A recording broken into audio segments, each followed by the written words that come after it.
Hello, chap. We received a new letter from ABC in the 10 o'clock post. Where and when? In Cheston. Today. Today? I'll inform the population immediately. I'll check the train times. Call me back.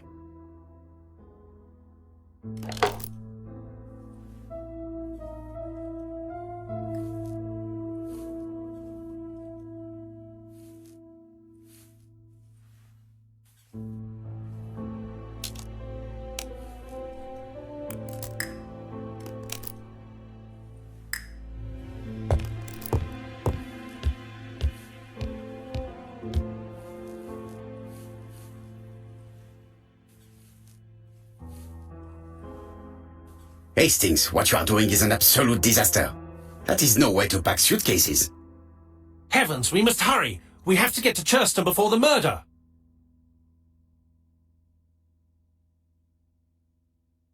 Hastings, order and method are always necessary, regardless of the circumstances. Okay. I'll let you pack them. All the same, it really is a disgrace to leave your belongings in such a mess.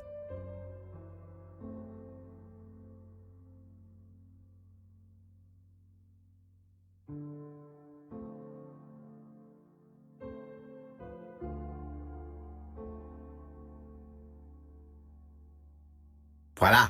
It only took a minute. Poirot, you were right. I've just consulted the ABC guide. There's no hurry. The next train doesn't leave till 11:45. You see, there is no need to hurry. We will not be in Churston until tomorrow morning, after the murder. But why has the murderer warned us so late? It's not what he usually does. Did he do it on purpose? Very good question, Hastings. We should also compare the letter we have just received with the other two, although I have very little doubt about what we will find.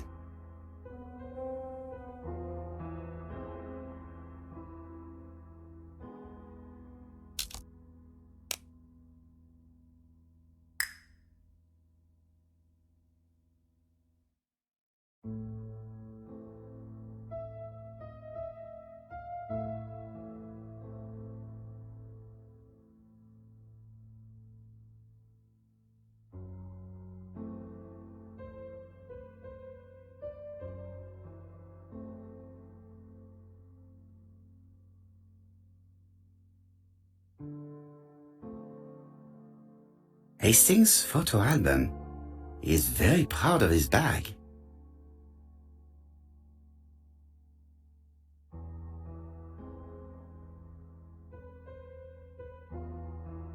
We've missed the 6:45 train, but we have plenty of time to catch the night train.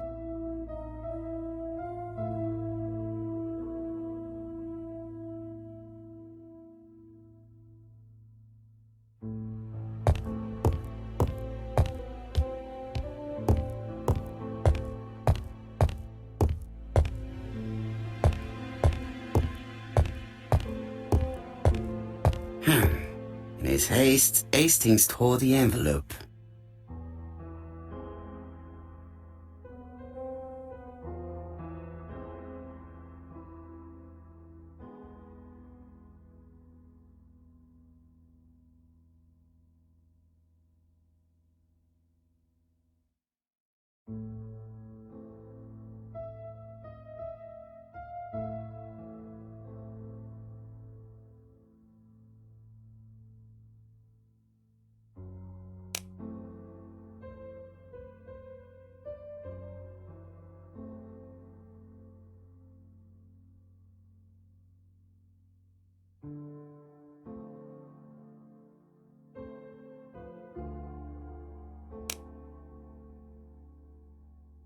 Poor Mr. Poirot.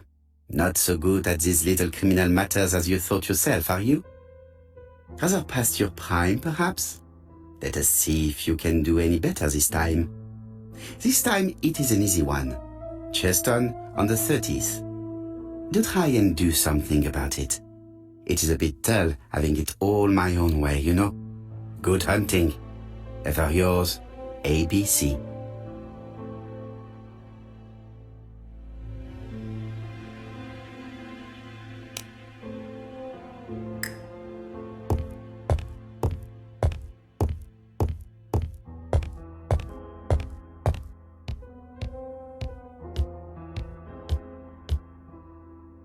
Right, let us compare this new letter with the second one.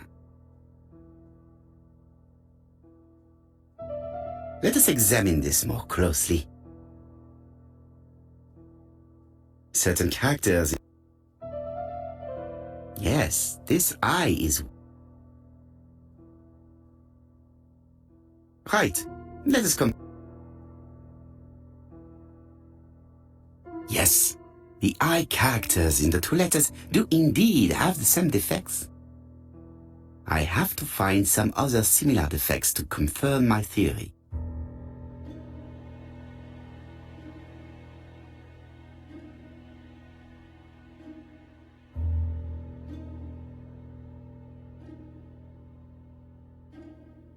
Yes, the... Right, let us...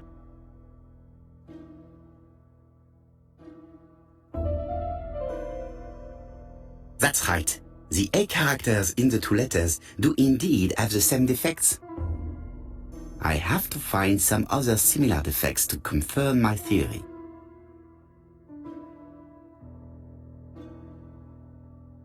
The W is... Right, let us compare the... Of course, the W characters in the two letters do indeed have the same defects. My theory was right. These two letters were written with the same typewriter. Let us now try and get our brain cells to work.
The letter should have arrived in time. The postmark shows that it was sent 3 days ago. However, our man made a mistake in the address, which explains the delay. All the same, the post office took their time correcting the error.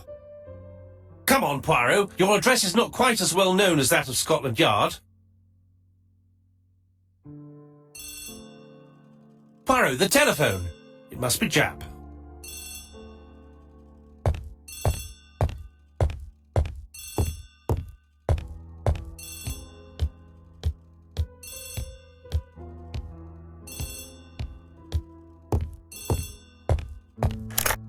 I have some news from Churchton. Bad news, I'm afraid. Sir Carmichael Clark was murdered while out on his evening walk. Sir Carmichael Clark. The name is familiar to me. He was a famous throat specialist, one of the best in London. A wealthy man, he retired to Combside, a beautiful house by the sea. He collected antiques. Are you going there? Yes, let's meet on the train.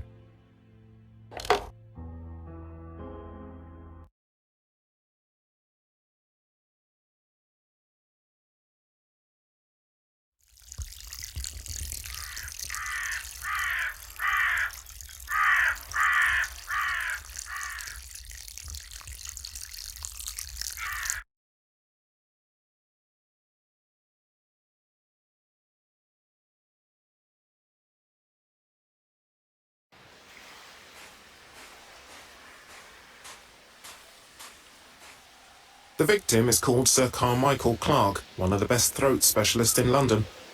The body was still warm when we found it. If we'd been warned earlier, we definitely could have saved him. It appears that the murderer made a mistake when he wrote his letter. A mistake? Lucky for him. And what if he did it on purpose? No, He's defined his madcap rules and he's sticking to them. It's a matter of pride for him. Shall we go up to the house, Poirot? You go, my friends. I will come soon.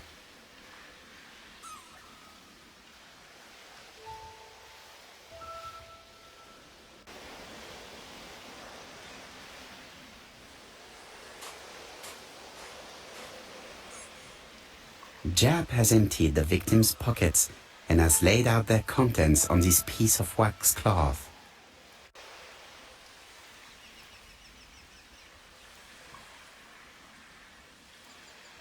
A signet ring, very probably with the Clark family's coat of arms.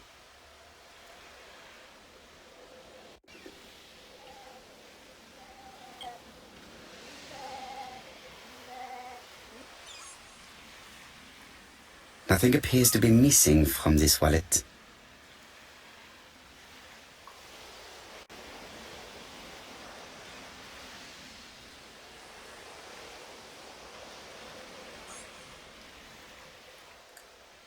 An oriental dragon. It's an old piece, much older than the pocket watch on which it was fastened.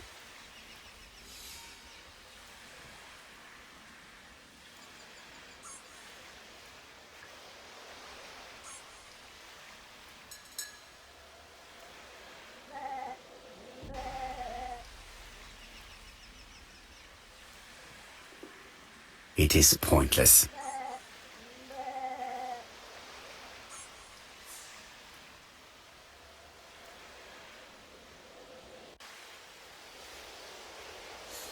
Sir Carmichael's throat was cut. It's a clean incision, a professional murder.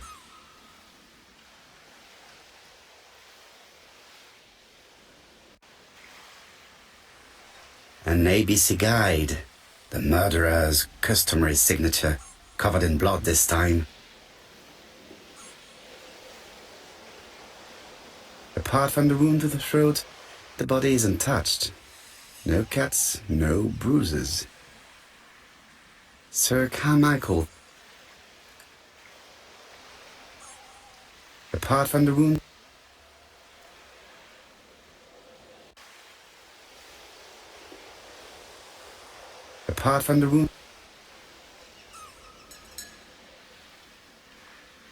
the gravel on the path has been sprayed with blood that covers a conical-shaped area, which starts at the body and becomes wider as it moves further from the bush.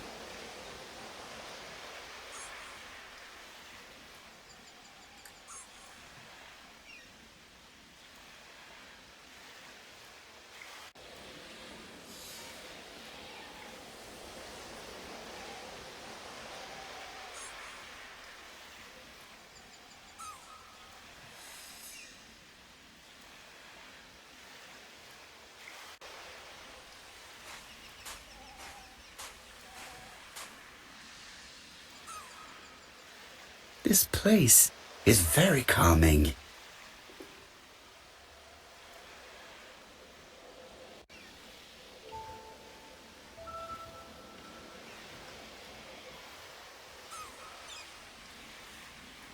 The site is exceptional. It is easy to imagine that Sir Carmichael used to enjoy stopping here every evening.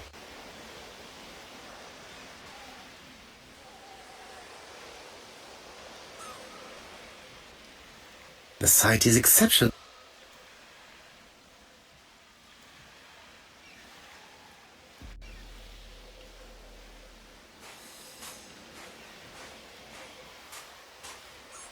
The body is just in front of a bush, one of the only bushes in the surrounding area. The vegetation behind the bush has been trampled. Let us now try and get our brain cells to work.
Sir Carmichael had his back to the bush when the killer cut his throat from behind. A fatal blow that sprayed blood over a range of more than 1 meter. Let us now try and get our brain cells to work.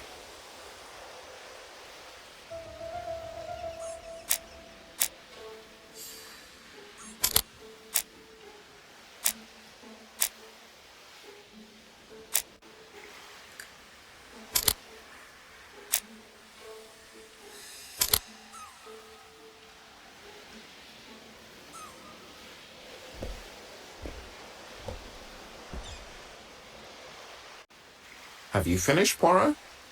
Chief Inspector, many questions remain unanswered, but I am certain of one thing. The killer has prepared his crime very carefully. Quite right. He must have known Sir Carmichael's movements well to plan such an attack. The murderer struck with terrible savagery. Yes, blood flowed. It's the first time he's attacked a man. He armed himself accordingly. Have you spoken to the victim's family, Chief Inspector? I've spoken to the brother, Franklin Clark. I didn't get much out of him. He's yours. I must get the body removed.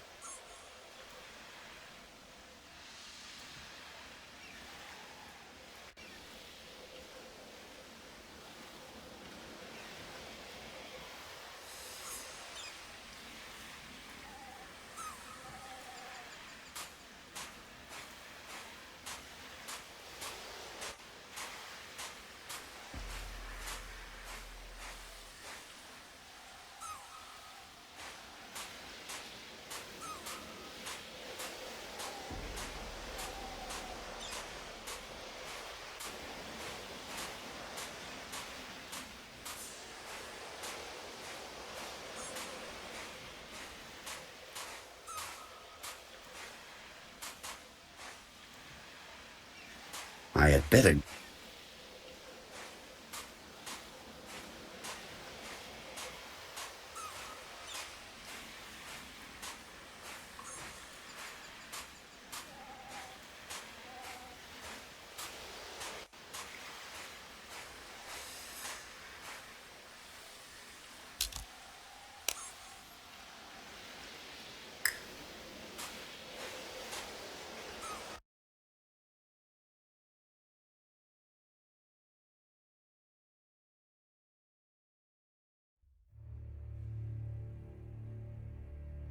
To be honest, this inspector seems rather obtuse.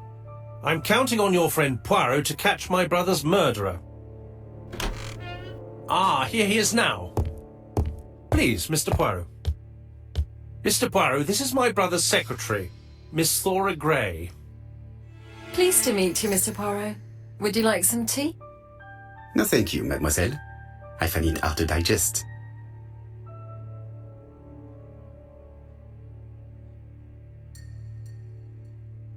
Hastings does not like very hot tea. He's going to blow on his cup for a good while before drinking.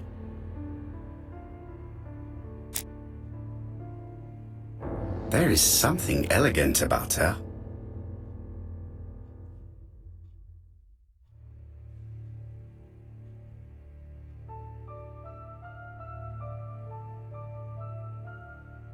She has good taste, except perhaps in her choice of jewelry. Please excuse me, I have to take care of Lady Clark.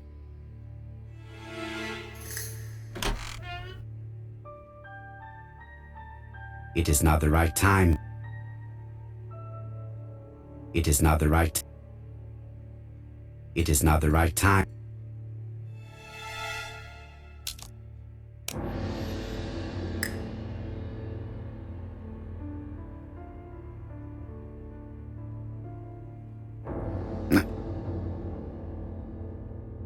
Hastings does not... It is a once in a... My brother's wife is gravely ill. You will probably want to question her, but I fear that it won't be possible today.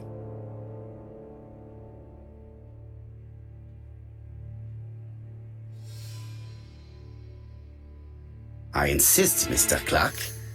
Please allow me to remind you that this is a murder inquiry.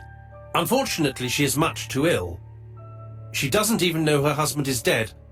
I'm very sorry, but I'm afraid it's out of the question. Of course, I understand. Someone set a trap for your brother. Who was familiar with his habits? Everybody knew he took his evening walk at 8:30, and that he always followed the same path.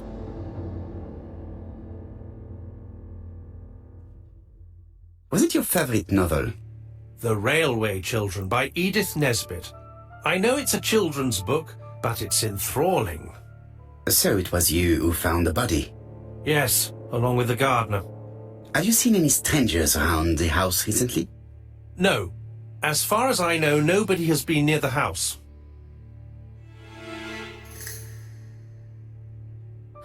Miss Clark. Oh, Lady Clark must have fallen from her chair. I have to help Miss Grey get her up. Hastings, while our host is gone, let's examine the drawing room. But, Poirot, a gentleman shouldn't... I take full responsibility. All you have to do is to leave the drawing room door ajar and let me know if anyone is coming.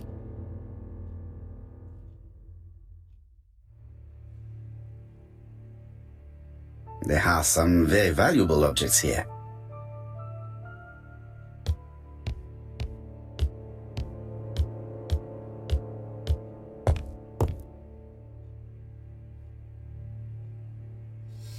A tiger.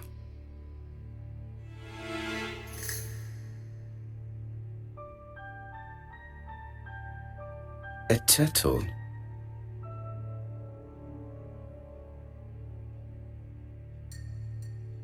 A dragon.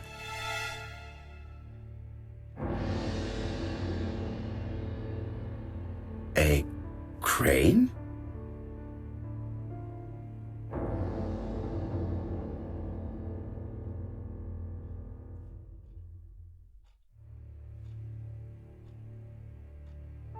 Comside's private collection, purchases since 1920. The catalogue for Sir Carmichael Clark's collection.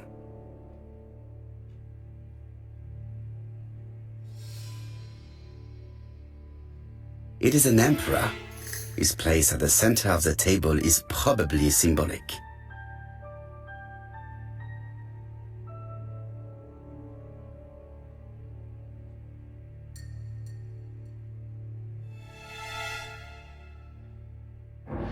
Dragon, dragon, dragon. Sir Carmichael showed himself to be very consistent in his collection's theme.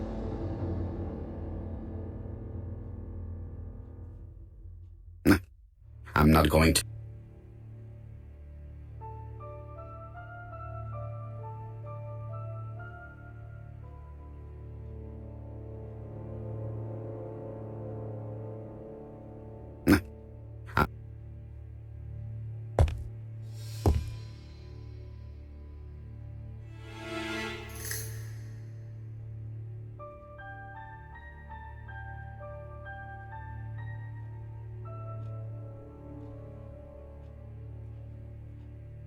Compass, point to the south. Bronze and magnetite, Han Dynasty, circa 210 BC, purchased in Hong Kong 1935.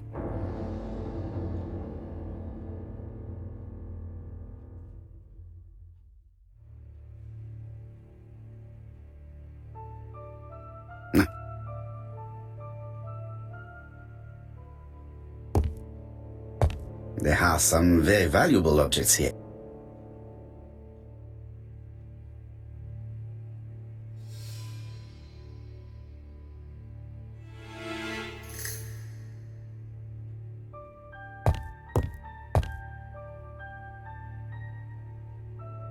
Traditional Chinese map. Facsimile. South is on the top of the map.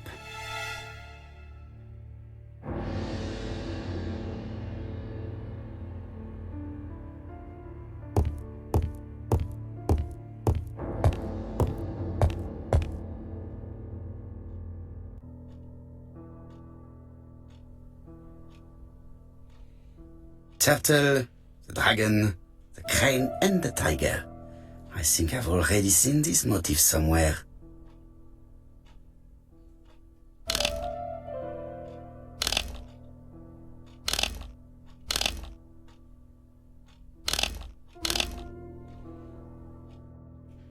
The position of each motif is correct, but they are not turned the same way as on the table.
Turtle, the dragon, the crane and the tiger.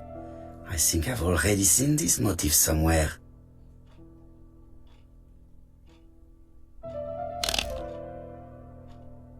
The position of each motif.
Position of each motif resembles that of those on the table.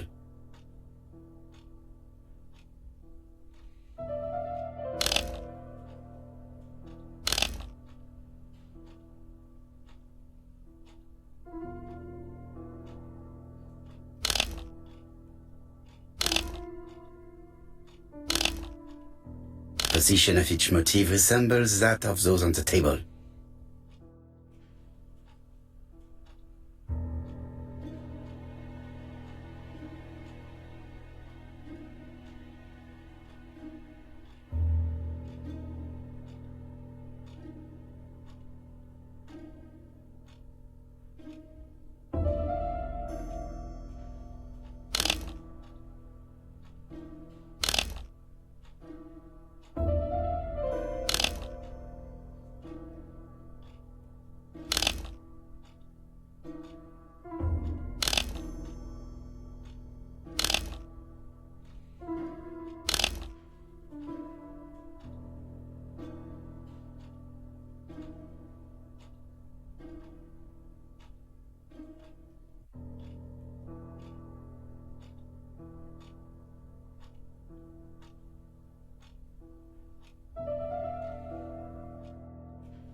think I heard a bang.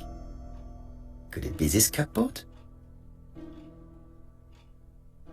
This is interesting.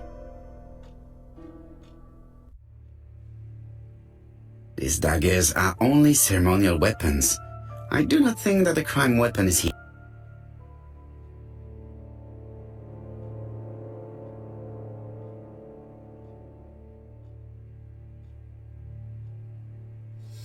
Ernest Logan, MD, Brighton Cancer Institute, 201 Dusk Road, Brighton, Sussex. To Sir Carmichael Clark, MD, Comside Churton, Devon. Brighton, 1935, January the 5th. As a man of science, I owe it to you to be completely frank. Lady Clark, your wife is suffering from a generalized terminal cancer. I confess I didn't suspect anything like that during the first exams. But with the test results I have received today, there is unfortunately no place for doubt. I estimate that Lady Clark's life expectancy is no more than 1 year. Hospitalization would not help in her case, so I advise you to keep her at home and provide her with as much morphine as required to ease her last moments. Yours sincerely, Ernest Logan.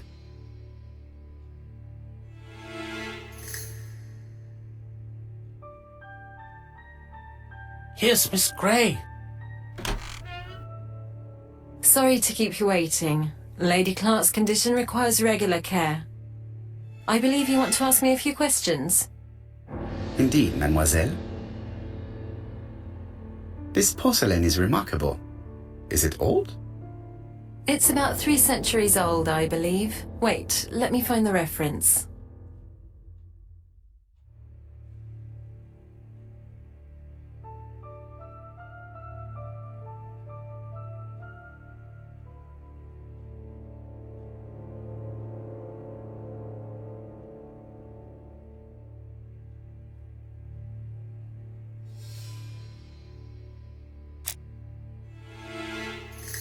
She appears to be very flustered.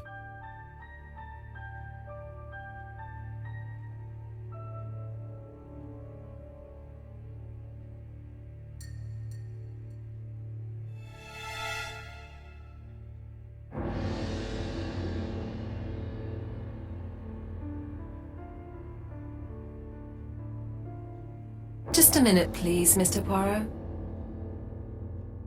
She's unable to hide her emotion, and her makeup has been disturbed. I think that this young woman has just been kissed. Here. You have a good knowledge of art history. Acquired while working with Sir Carmichael. I used to help him manage his collection and choose his new acquisitions.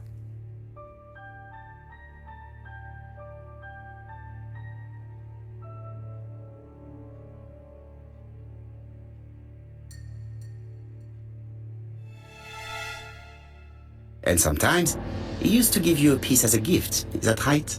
Gift? What do you mean?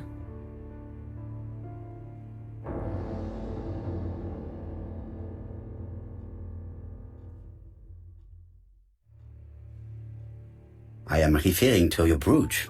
This old brooch? Mademoiselle, you know perfectly well. I am talking about the magnificent brooch you were wearing earlier. Yes, you're right. Sir Carmichael did give it to me. He valued my work. How could I refuse? He would have been offended.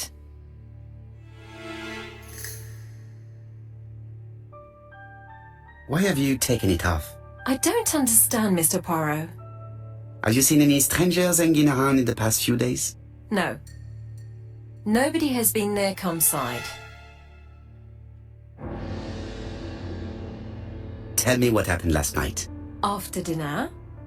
Well, I did some sewing and then I went to bed. I was woken by the telephone at 11. I heard Franklin Clark speaking with the gardener. They left with some lanterns and they found the body.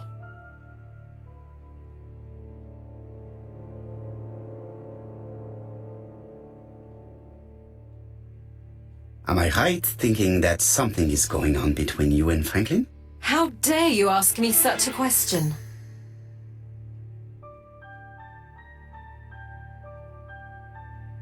And you? How do you dare kiss your good friend in the house of a dead man? Mr. Poirot, you are behaving despicably.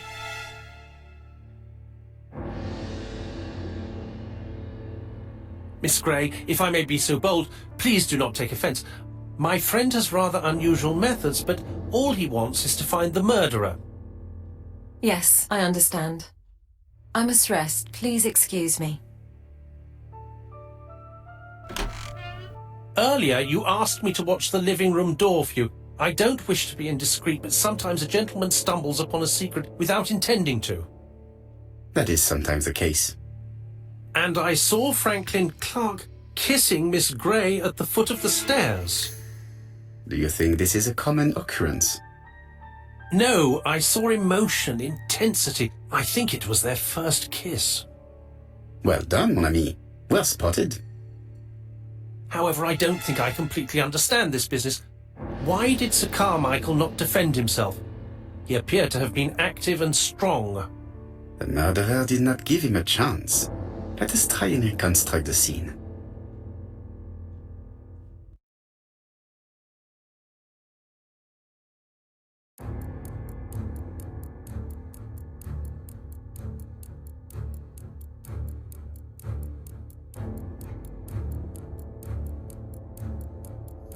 Sir Clark is taking his customary walk. Our killer is hiding behind a bush.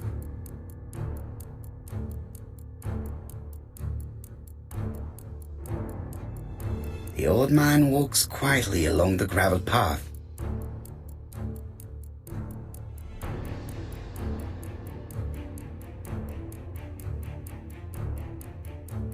He then passes the bush and continues on his way to the house.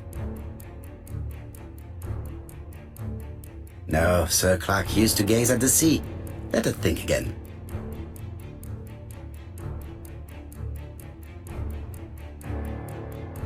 Sir Clark is taking his customary walk.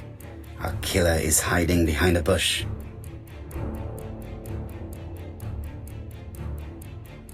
The old man walks quietly along the gravel path.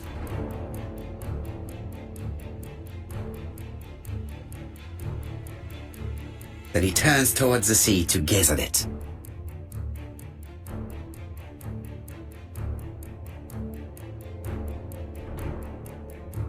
The killer leaves his hiding place on the right-hand side. He approaches silently over the grass. Then he throws himself on his prey and cuts the poor man's throat. He then lays down the ABC before leaving. Everything appears to match the crime scene, mon cher Hastings. That is exactly what happened.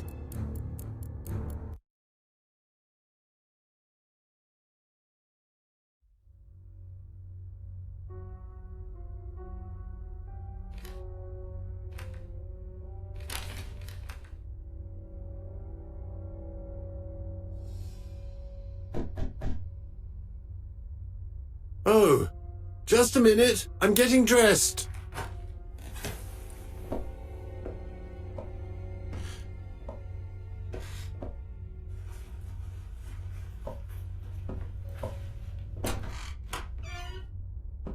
Mr. Kirst, have you recently returned from Churston? Yes. Indeed I have. Have you seen the papers? And to think that you might have rubbed shoulders with the killer. Imagine that. Mr. Kirst, are you all right? You don't seem well.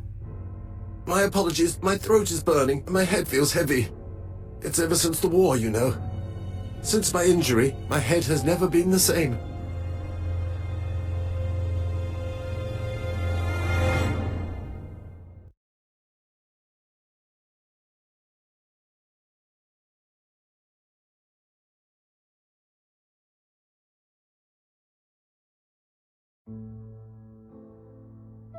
Poirot, it's a pleasure to be with you again after all these years.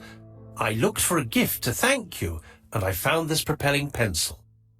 An authentic collector's item. You spoiled me, mon ami. And you more so by sharing investigations. Do not underestimate the help you are to me, Hastings. Intellect is not everything.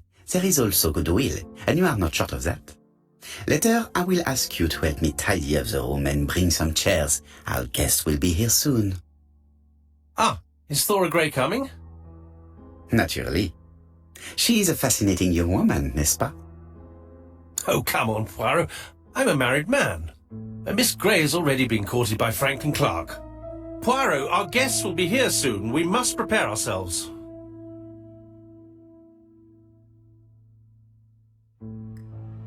I should take advantage of the silence to examine them.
Sometimes I love a brunette, sometimes I love a blonde.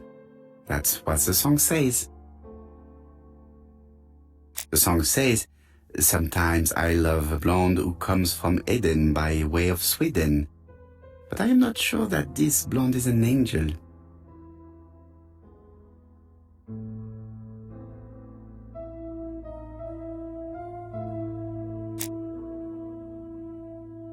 She appears to have taken more care with her appearance than the last time.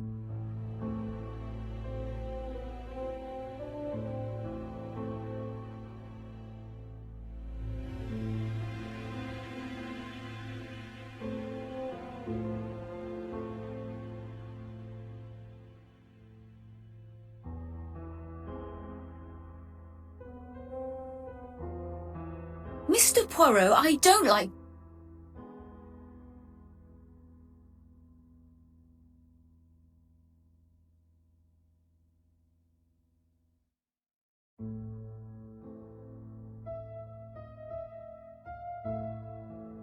She's looking at Mr. Fraser out of the corner of her eye. Did she make herself beautiful for him?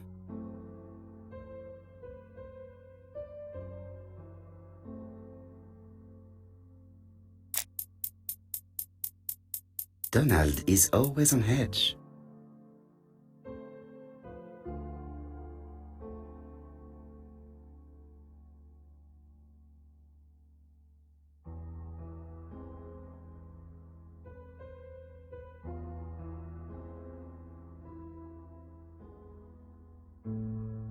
Donald Fraser is very nervous at the moment, even if he's trying hard to control himself.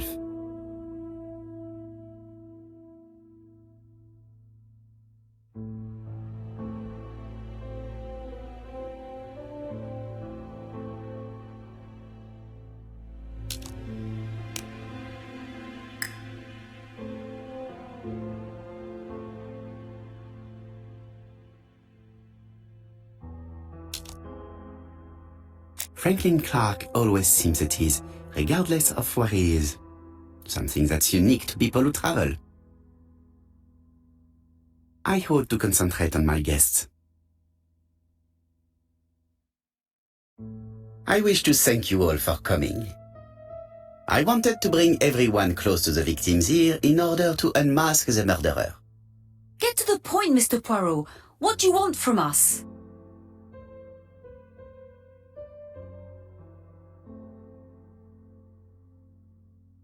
Megan, dear girl, please be patient.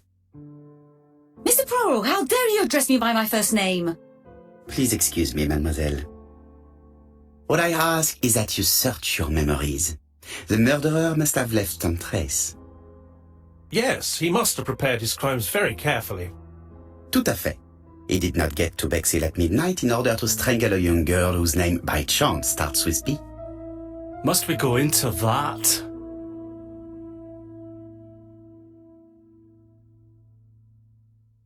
Mr. Fraser, please get a grip on yourself. Well, I want to help you, but I don't remember anything else. Nothing I haven't already said.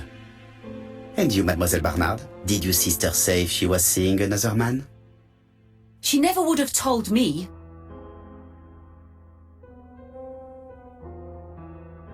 Allons, surely sisters have no secrets. She never spoke about any of that to me. Do you believe me or do I have to repeat myself? Betty knew I didn't approve of her behaviour. Her flirting was spoiling any chance she might have had. Tell me, mademoiselle, what did you talk about with your sister? Silly things. Her new dress. She wanted a pair of black stockings to go with it. Mother bought her a brand new pair. The day it happened, she was crying. And to think that Betty never even wore them. Poor Mummy. Your sister used to sing, I believe. Did she ever perform in public? She dreamt about it, but she had a very bad cough. It troubled her greatly. She had to cancel auditions and miss lots of opportunities. A pity. Yes, she sang well, but that doesn't tell us much about the murderer. Qui sait? In any case, we now have enough information to draw up a relatively precise psychological profile. Let us now try and get our brain cells to work.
So, ladies and gentlemen, we can now surmise without too much risk of error that our adversary is calculative, sure of himself, a seducer, of outstanding intelligence, that he has plenty of self-control, and that he likes railways. It's a good start. Other meetings may be necessary. I hope that you will be able to come back again. Well, it's just that...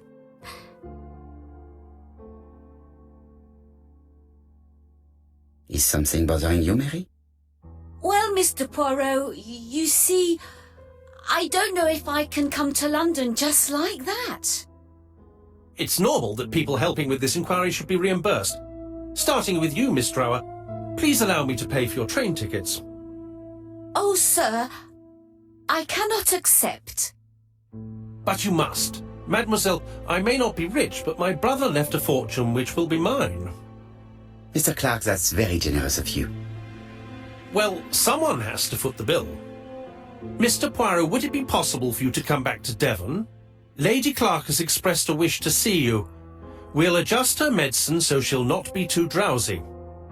But of course, I shall come the day after tomorrow if it is convenient. Thank you all for coming. We will meet again soon. The meeting was most fruitful. Really? Hastings, I believe now we have everything we need to find a common point between the victims. Now it is time for us to use our grey matter. Let us now try and get our brain cells to work.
The first two victims suffered from bad throats, and that was precisely the specialty of the third victim, Dr. Clark. We have a lead. It would pay to take a closer look at the medical records of Dr. Clark's patients. We'll do so during our next visit to Churston. I will do it myself, mon ami. You must remain in London just in case ABC sends us another letter. Very well, as you wish.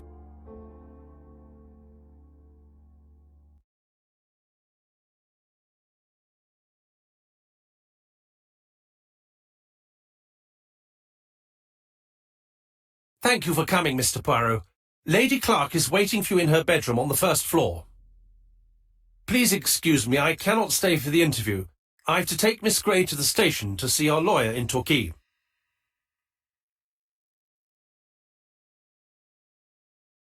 Are you going on holiday, mademoiselle? Not exactly, Mr. Poirot. Miss Gray very kindly stayed with me to settle my brother's affairs, but naturally she prefers to find a position in London. Ah, très bien. I'll be absent all morning, Mr. Poirot, but the nurse is coming soon. She's to ensure that the dose of medicine doesn't make our patient drowsy. Thank you, Mr. Clark. Have a nice trip, mademoiselle.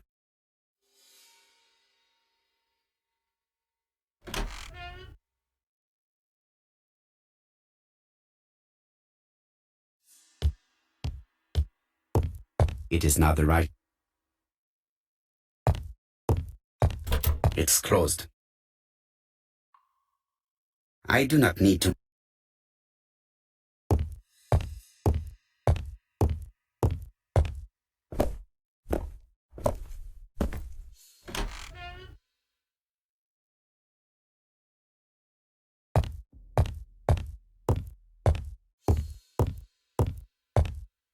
It would be rude to make Lady Clark wait any longer.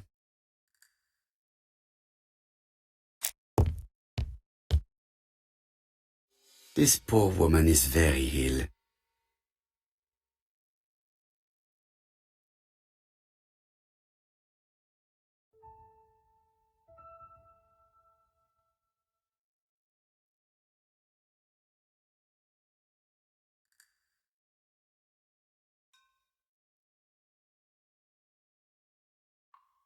Please tell the nurse to hurry.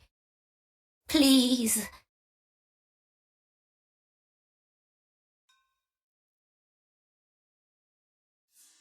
This woman is suffering. She is in no state to have a conversation.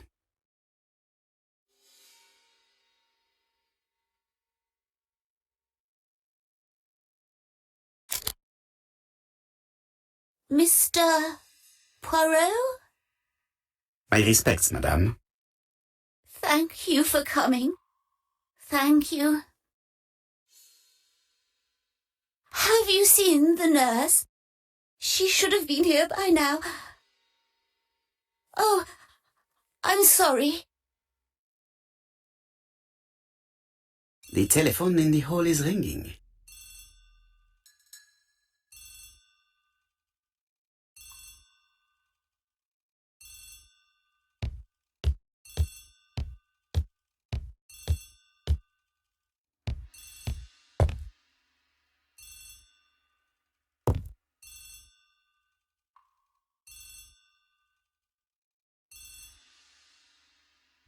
It's closed.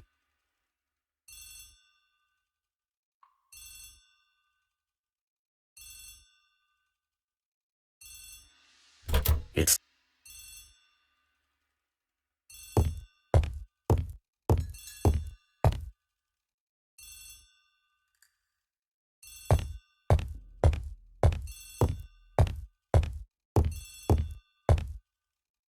Lady Clark is in pain. I have to give... Lady Clark is in pain. I have to give her an Lady Clark. Lady Clark.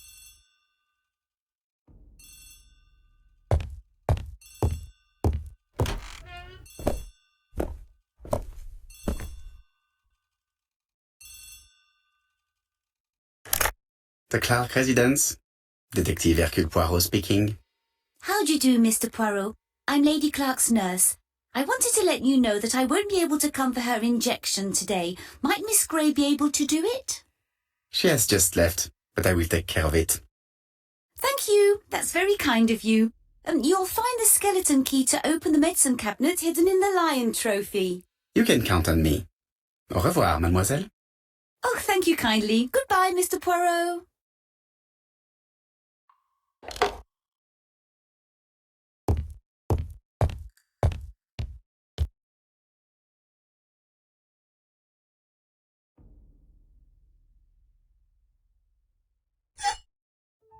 Here is the skeleton.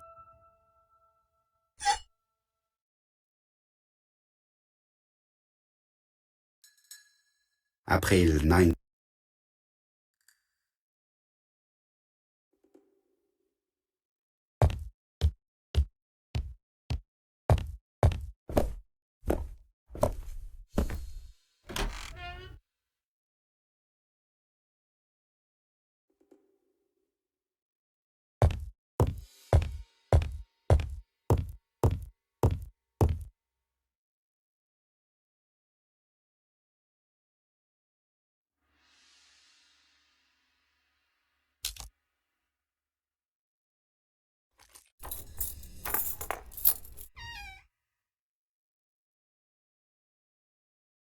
Ah, Mr. Poirot.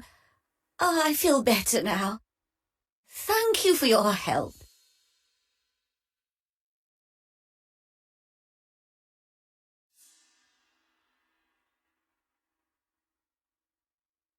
You asked for me, chère madame. Yes, yes, of course, I wish to speak with you.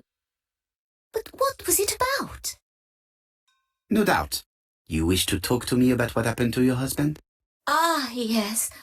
Oh, poor Carmichael.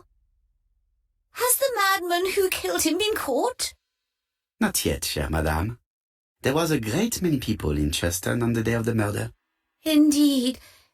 People go straight to the beach. They don't come near Coomside. So, there were no strangers around the house that day? Who said that? The people who live here. Your brother-in-law, Miss Gray. Miss Gray? Oh, I don't like her. Franklin wanted her to stay, but I insisted she should go immediately. You are entitled to do so, naturally. I'm pleased that you approve. The others have been taken in by her. But at least you can see through that self-pity act. See what she's up to. Oh.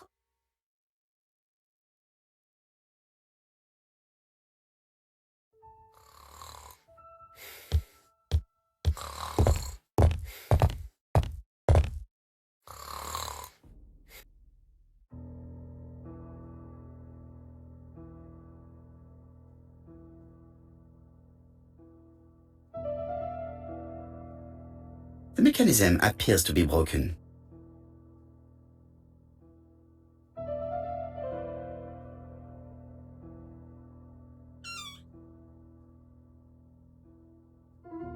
The mechanism appears...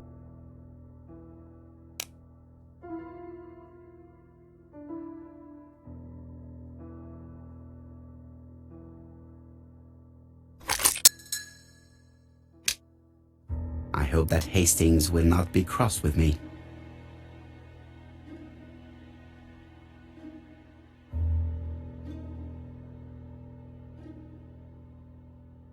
This part appears to be working.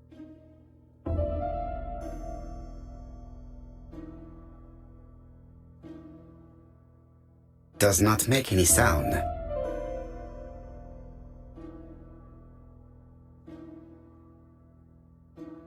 This is where the combs go.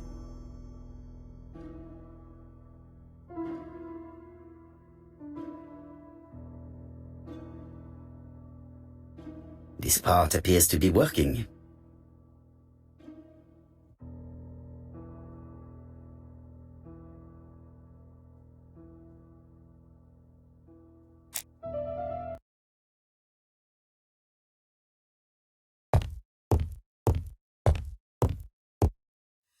She's asleep. I must find a way to... This subject will probably be...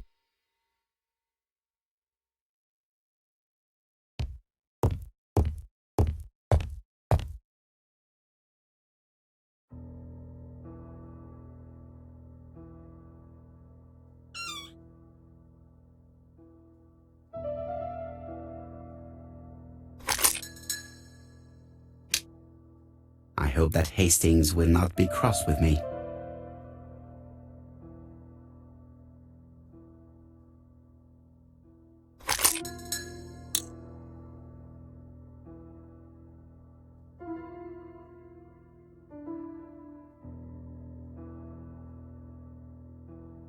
Does not make any sound.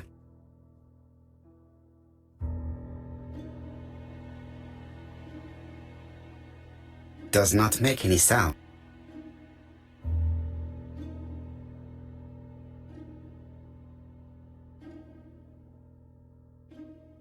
This part appears to be working.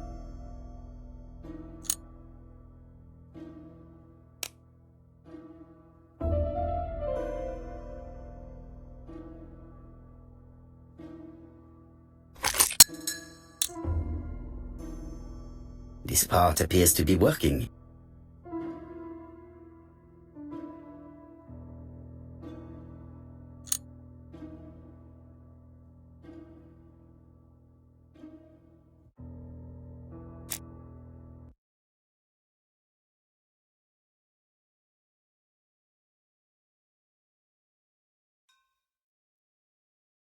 This couple appears to be having fun.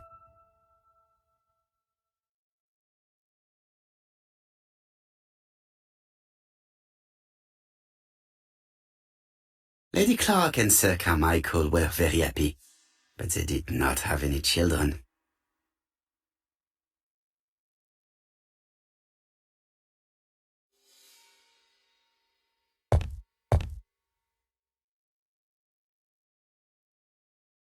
The subject would...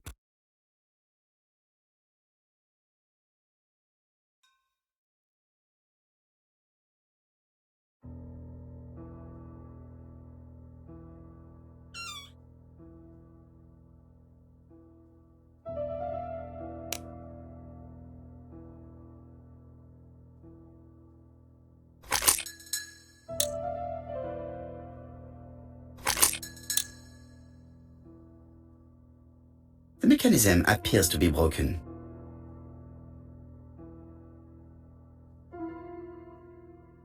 The mechanism appears to be...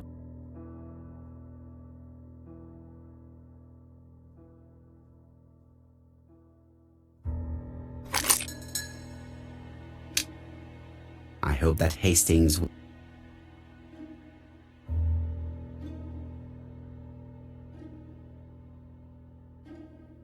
does not make any sound.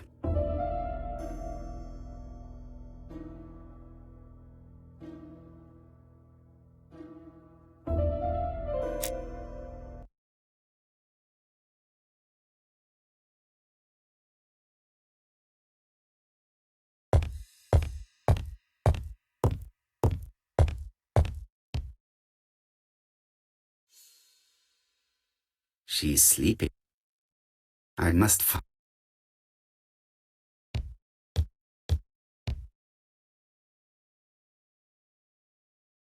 The subject...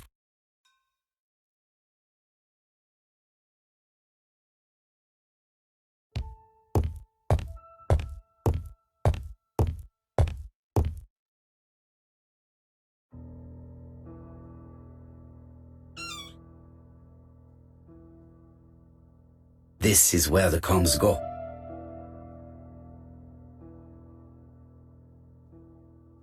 The mechanism appears to be broken.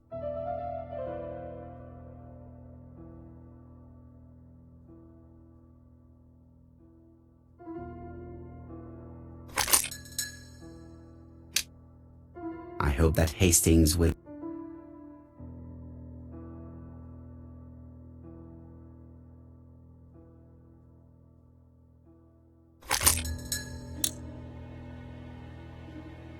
The bronze comb is preventing me from position.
I hope that Hastings will not be cross with me.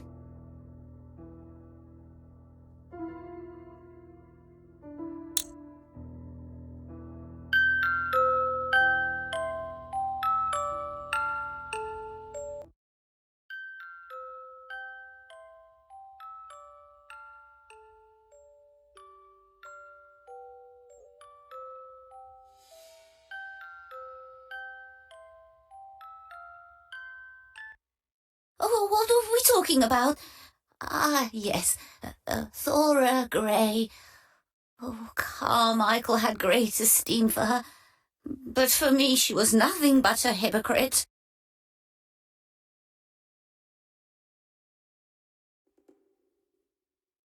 You're probably right, madame. You have seen through her. I'm so pleased that I've convinced you.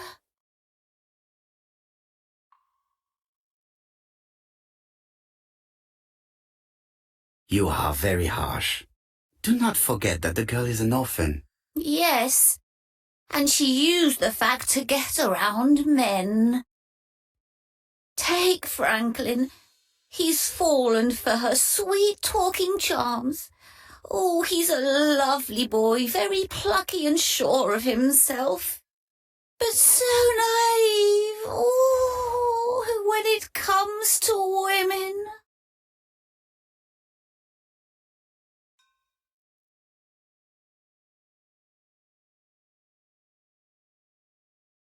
Franklin really idealized Miss Grey. Absolutely. It's so good to see that you all agree with me. Miss Grey did look after you very well, though. Outwardly. But she's hiding something.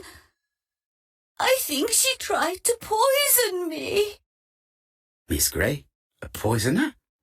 But everybody appears to like her. It proves she knows what she's doing. She's manipulative and she's a liar. A liar? Let's see, didn't she say that on the day of the crime nobody was around Coomside? That is correct. Well, at 11 o'clock I saw her talking to someone. Really? And what was this man like? An ordinary sort of man with a very plain face. Oh, I don't remember well. Was he a gentleman? No, he was not a gentleman. It would be best to leave her to sleep now. The telephone in the hall is ringing.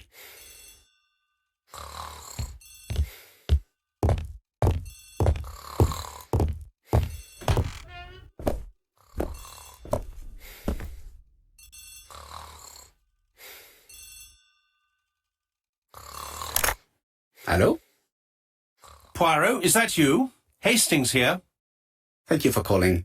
Have you received a new letter from the murderer? No, thank goodness. How are things in Churston? I questioned Lady Clark, but I will not leave until I have examined everything of interest to me here. Fortunately, Franklin is absent, and I have a skeleton key. Have you seen Thora Grey again? Briefly. But rest assured, I intend to summon her to London soon. She's a fascinating girl. But secretive. I would like to ask her a few questions. Poirot, she wouldn't hurt a fly. Each to his own, my friend. Yours are pretty orphans, mine old ladies that have the maladies. Poirot, are you mocking me? No ill intended, rest assured. À bientôt, mon ami.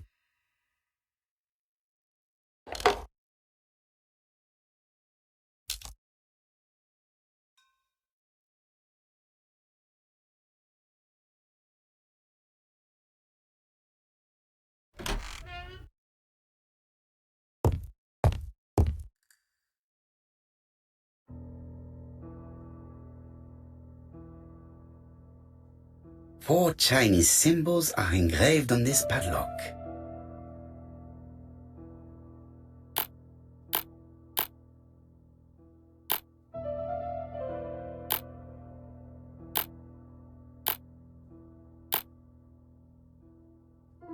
I won't manage to do it randomly. Should I look? Well, the characters engraved on this disc resemble those.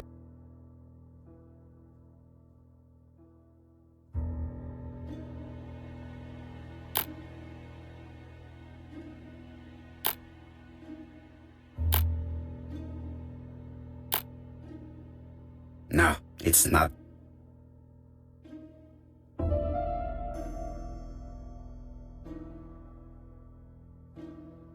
That's it. This character appears to be the right way around.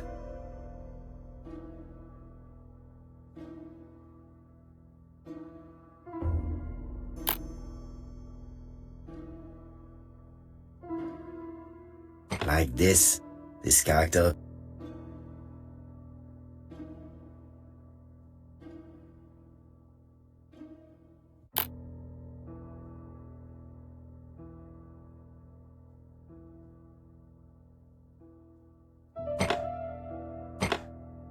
Like this character.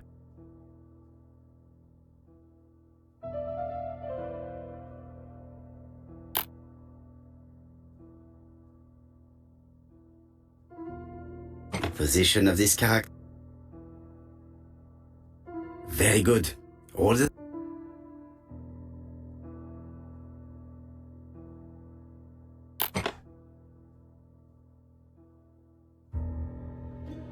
At last, the cupboard is open.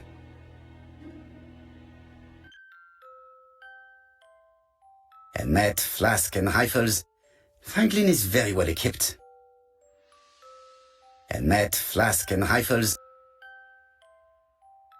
The Railway Children, E. Nesbit. For Franklin, und Effie's Christmas.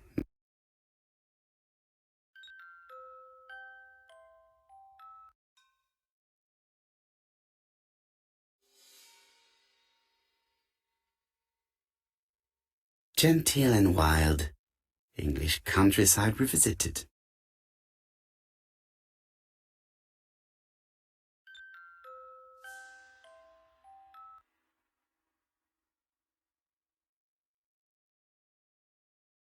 Traveling in China, a practical guide for English travelers.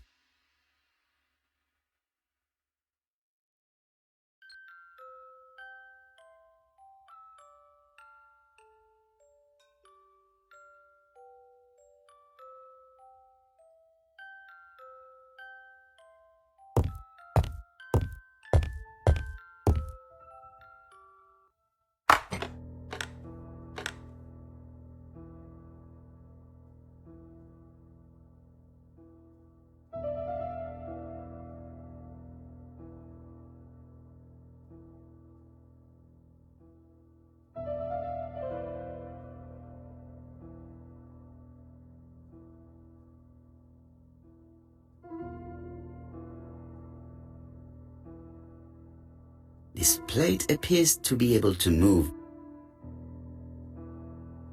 This plate appears to be able...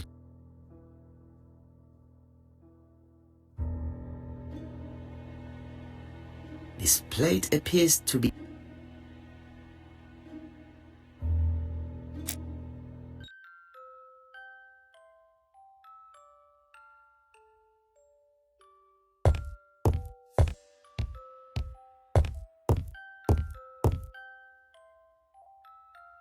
Franklin appears to be very active.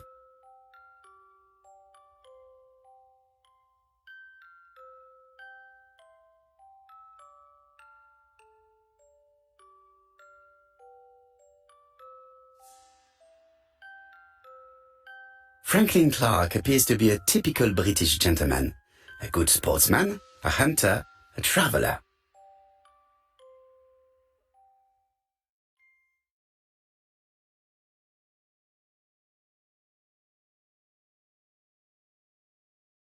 July 1920.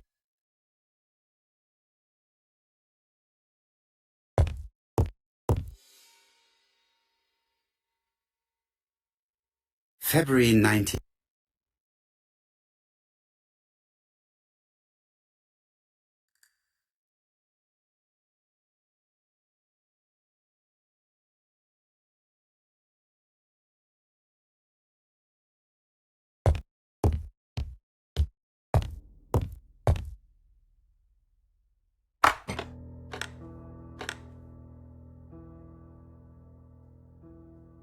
This plate appears to be able to move, but something is blocking it.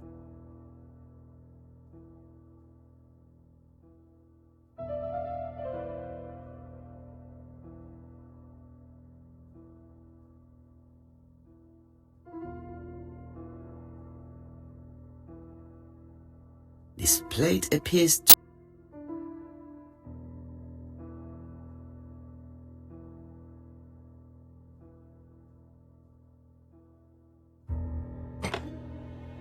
I must need something to continue. I must need something to continue.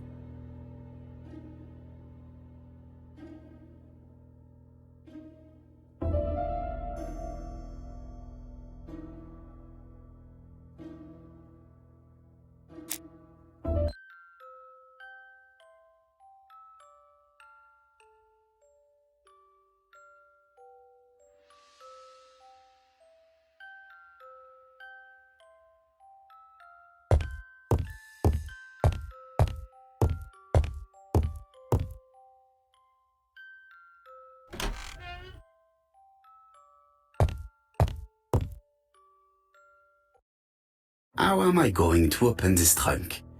Let us examine it.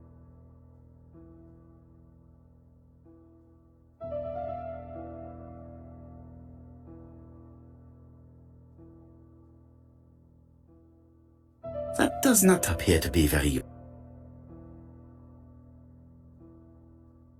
That does not appear to be...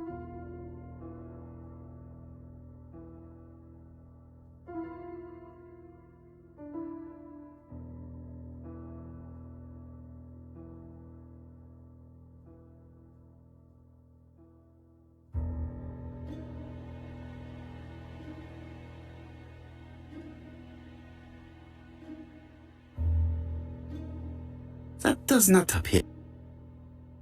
That does not appear to...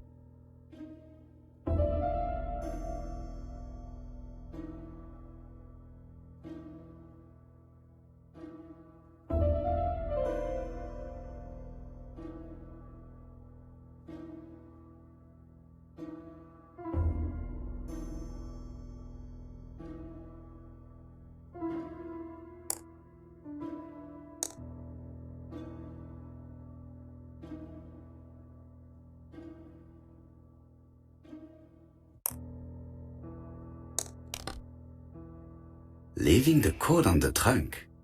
What a strange character Franklin is.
So, what is this sound?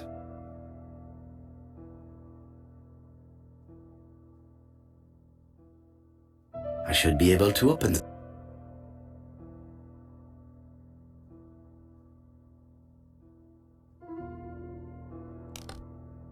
There we are.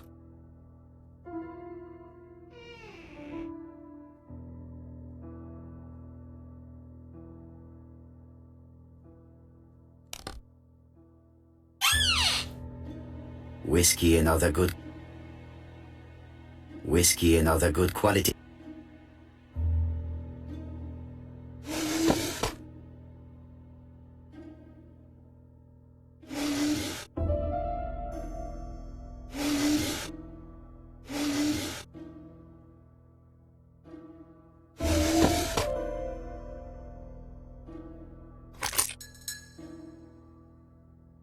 Why has Franklin put an Allen key inside his trunk?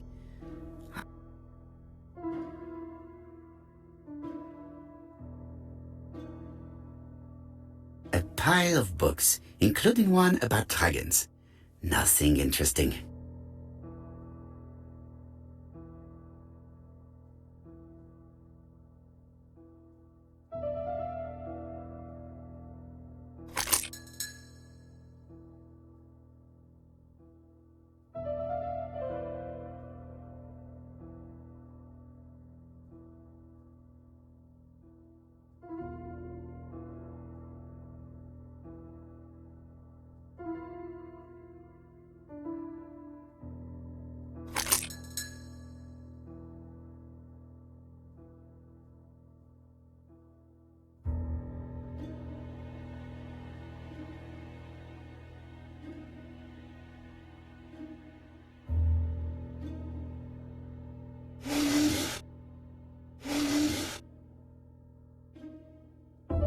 destroyer has...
An Allen key.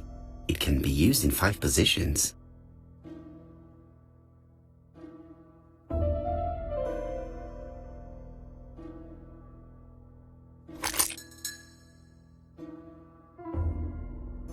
Another screw.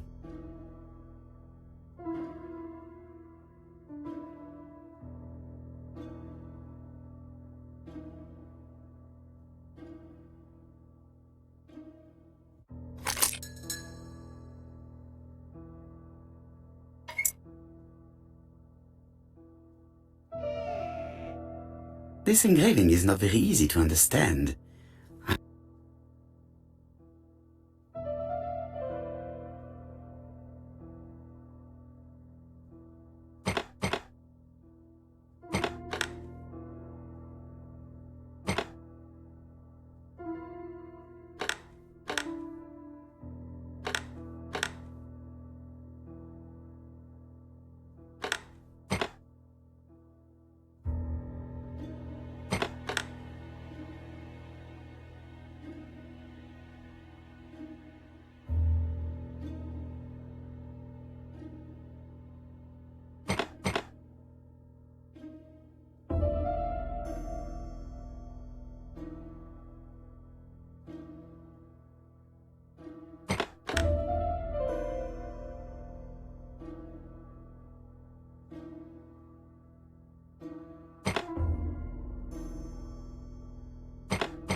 Franklin must really love his country to have an engraving in his trunk. I think I heard the panel above release.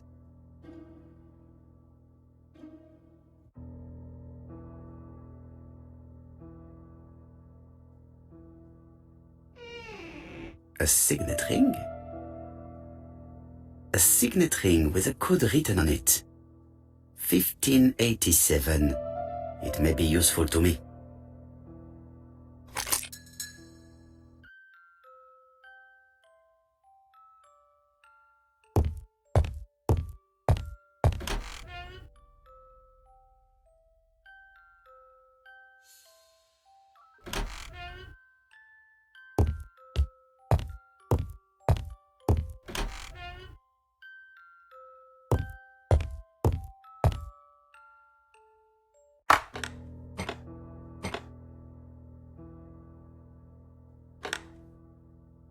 I think the signet ring should be placed here.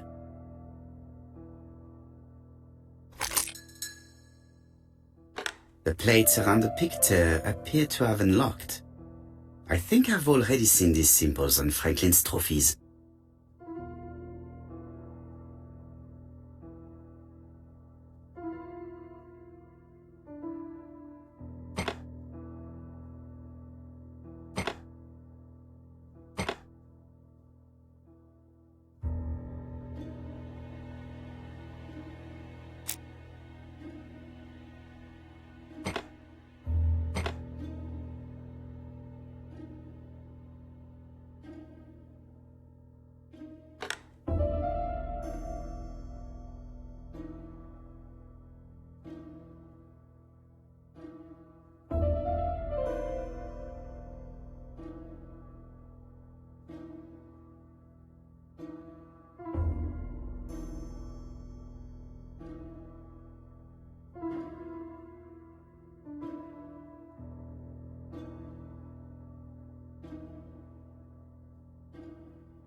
The Lion of Sumatra.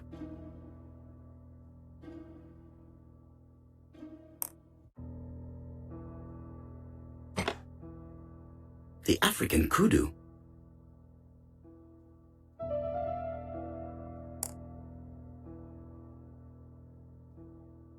Sumatra.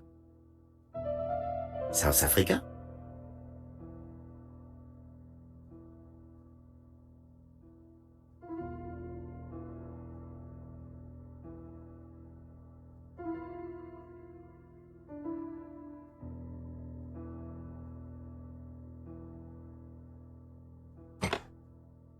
The Alaskan Kodiak bear. I heard the sound of a mechanism. Strange way of protecting one's safe. Triangulating one's hunting sites on a map.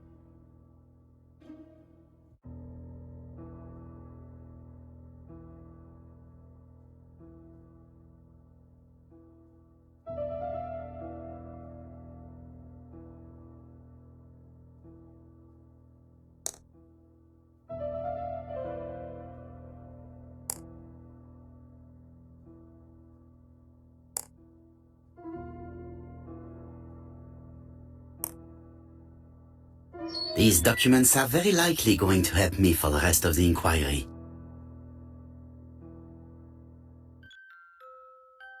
Eton College School Year 1912. School report for Franklin Clark. According to his teachers, Franklin was a good student but lacked discipline. Sir Carmichael Clark, Comside, Churston, Devon, to Mr. Franklin Clark, Peninsula Hotel, Salisbury Road, Tsim Kowloon, Hong Kong. Comside, 1935, January the 12th. Dear Franklin, first, I wish you a good start to a successful new year. I have received your letter dated December 10th. Thanks for defending my interest against Wang, this robber. Things could have got pretty bad if you weren't a real cold-blooded guy. I envy you for that. Things go on here much as usual. Charlotte is moderately free from pain. I wish one could say more. You may remember Thora Gray. She is a dear girl and a greater comfort to me that I can tell you. I should not have known what to do through this bad time but for her. She has an exquisite taste and shares my passion for Chinese art. No daughter could be a closer or more sympathetic companion. Life has been difficult, but I am glad to feel that here she has a home and true affection. You wrote me you want to stay in China for 1 more year or even longer. I don't object. The longer you stay, the more opportunities you will have to increase our collection. Nonetheless, you should know that we miss you here, and that Charlotte will be gone by the time you come back. I am, dear Franklin, your truly affectionate brother. Charlotte Clark, Comside, Churston, Devon, to Mr. Franklin Clark, Peninsula Hotel, Salisbury Road, Tsim Sha Tsui, Kowloon, Hong Kong, Comside, 1935, January 1st. I wish you with all my heart a happy year 1935. Writing my greeting cards, I have affectionate thoughts for you, always smiling as a child, sailing to distant countries and bringing back to us trunks full of wonder. At home, everything annoys me, starting with this young Thora Sir Carmichael is so fond of. I have nobody to share my feelings with, so I write to you. How can I tell you what happens to me? The simplest way the better. I am doomed. I still have 1 year to live, no more. How do I know? I opened the secret drawer of Carmichael and read a letter not addressed to me. In this letter, Dr. Logan tells my husband in the most direct way the truth he conceals from me. Sir, I know, but my husband doesn't know I know. Please don't tell him. And if he shares the truth with you, act as you were surprised. Carl will probably speak in his usual convoluted way, but I wanted to be the first to announce it to you. It does matter to me that you are aware of what happens in Comside. Warm regards, Charlotte. 12 gold sovereigns, some shares for the Southern Railway and some treasury bills. This is not worth much, hardly enough to justify your robbery.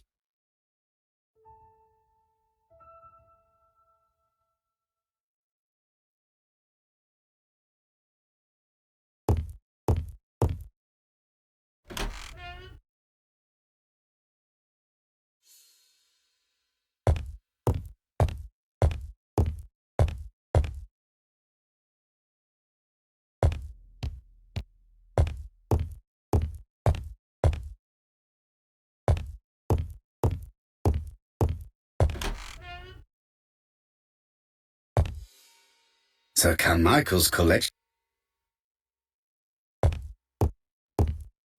The door is locked.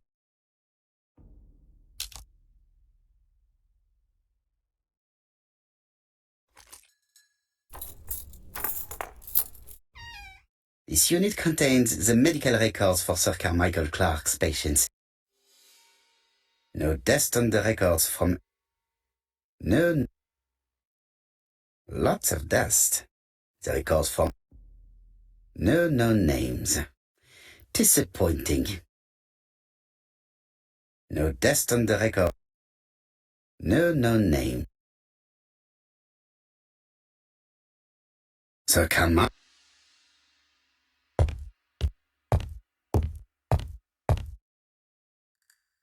I see some papers that were not there the first time I visited.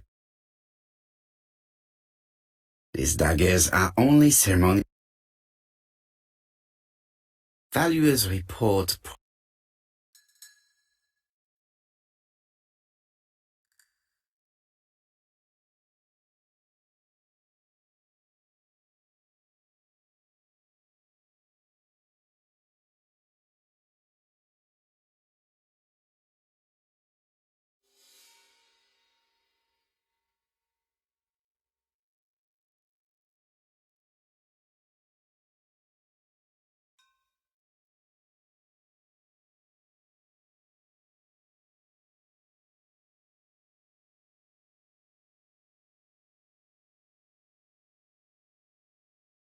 Court and Brunskill.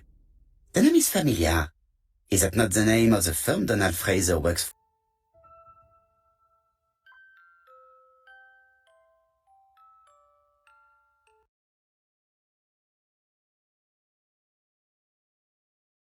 Ernest Logan, MD, Brighton Cancer Institute, 201 Dusk Road, Brighton, Sussex.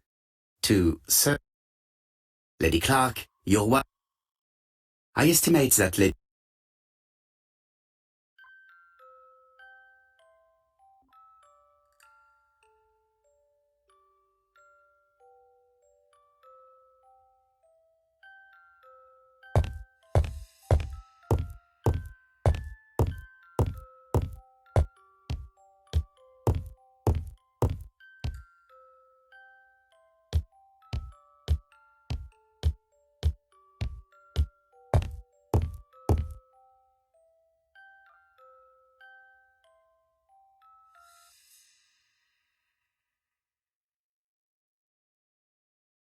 Attention, Franklin.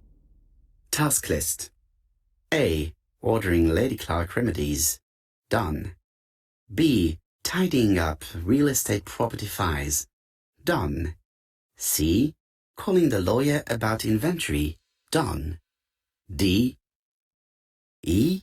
Update land rent accounting. Done. F. Ordering a restock of arsenic. Done. P.S.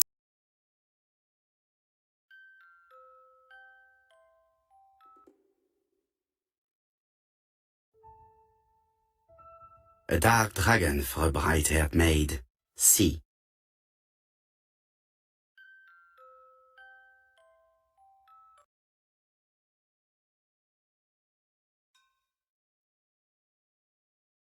I've already seen similar daggers.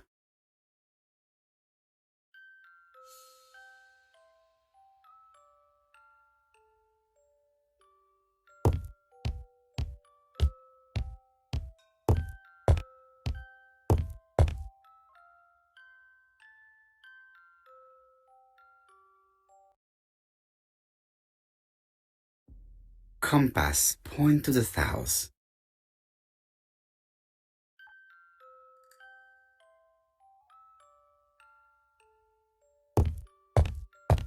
There are some very valuable objects here.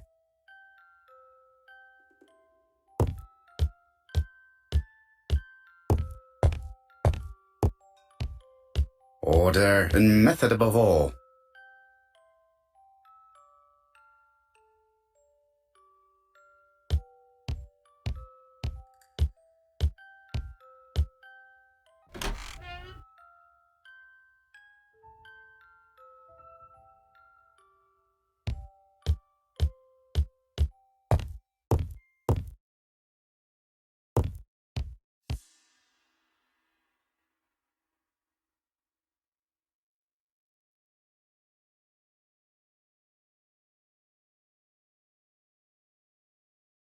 Miss Thoroughgrey, Comside, Truston, Devon. Arsenic trioxide.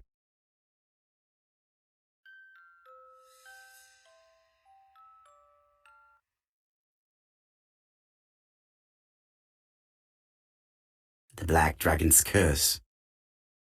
To Franklin, who will never grow up. January 25, 1928. Car Charlotte.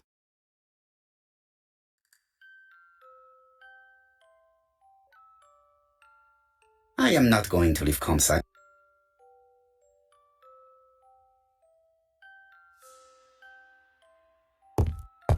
Best to leave her to sleep now.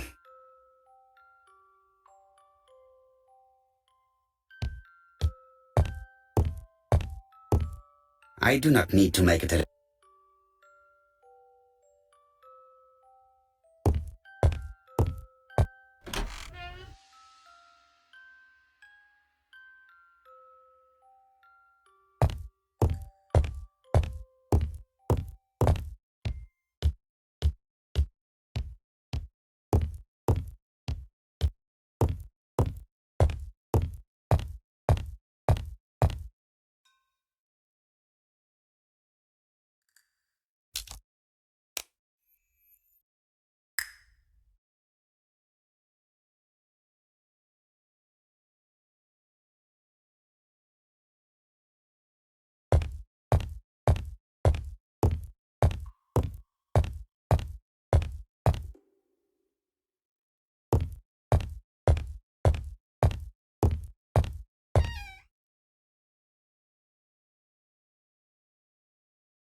Where is the horrible smell of carrion coming from?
Something makes me feel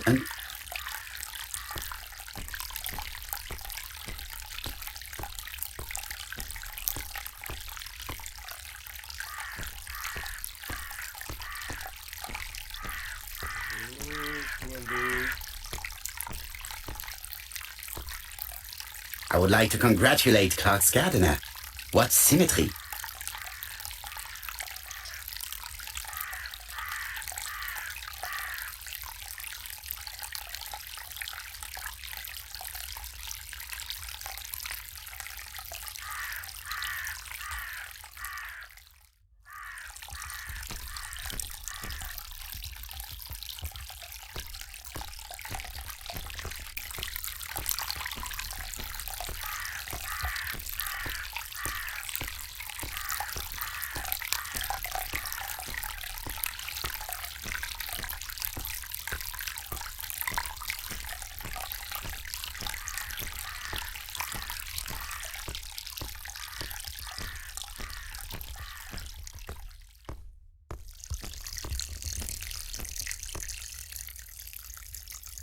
It was probably the gardener who lit this fire.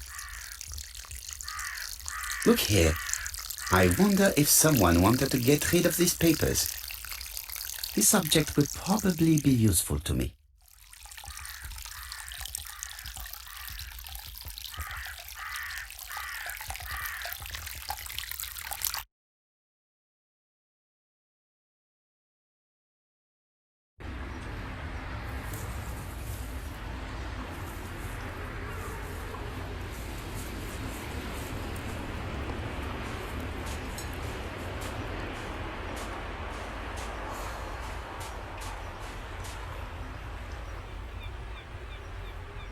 May you have peace, Carmichael.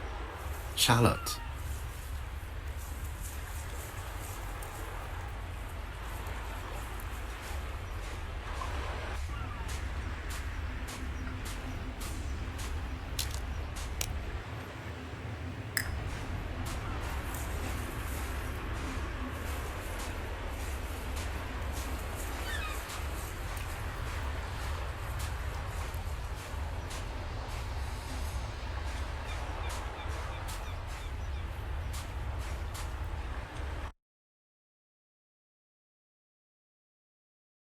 Where is the horrible smell of carrion coming from?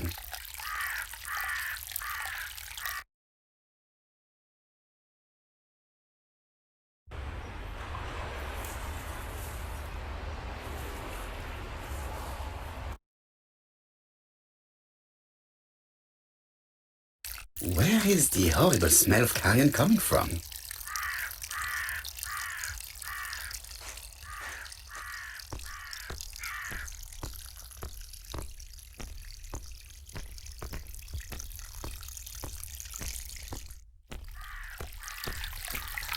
This fountain makes...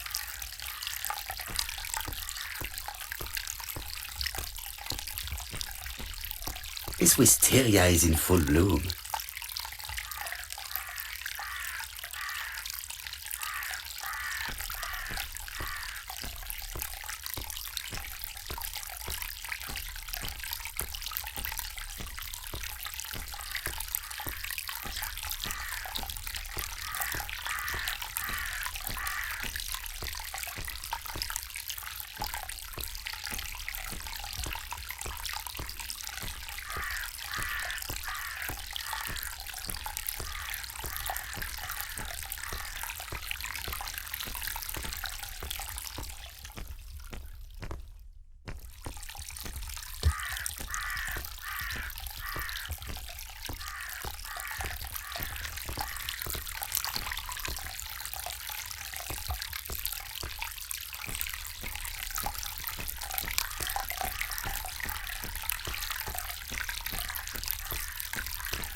This wisteria is in...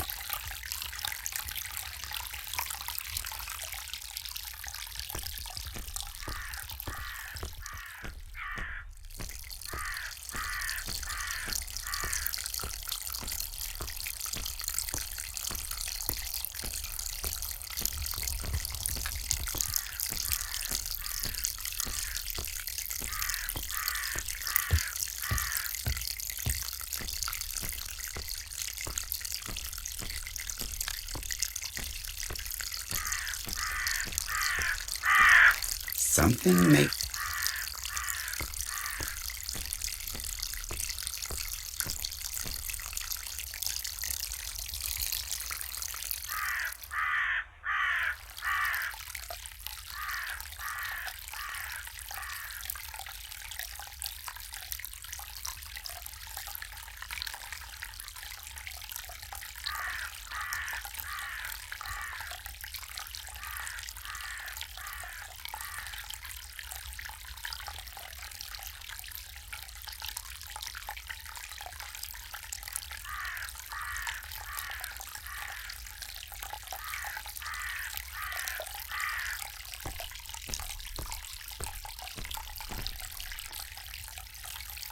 Ram pellets.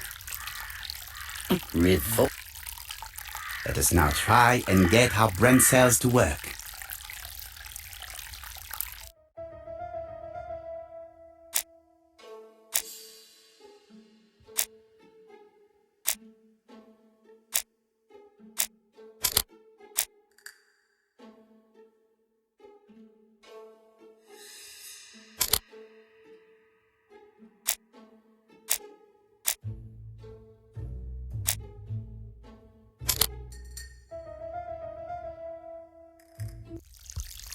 Everything that Thorgray has left behind comes.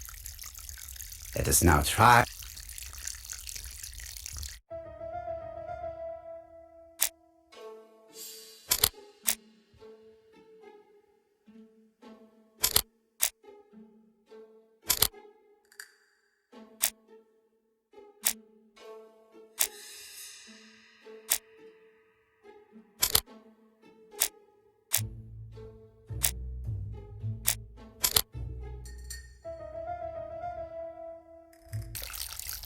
Thorgray had no reason to kill someone who only had few months left to live. The poison she ordered was for rats. The gardener must have made good use of it, considering the stinking remains on the path, not far from the property. I've finished here. I must... Ram pellets. Tut-tut. The gardener doesn't... There. That... Ram... Rib... Ram... Rib... There.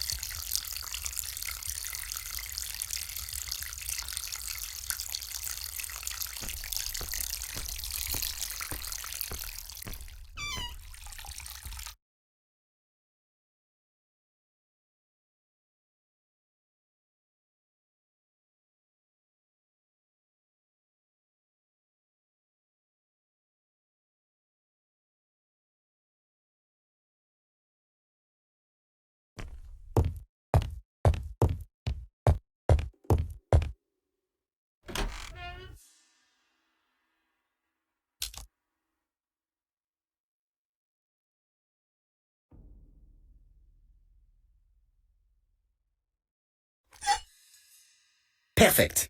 Nothing else is keeping me here.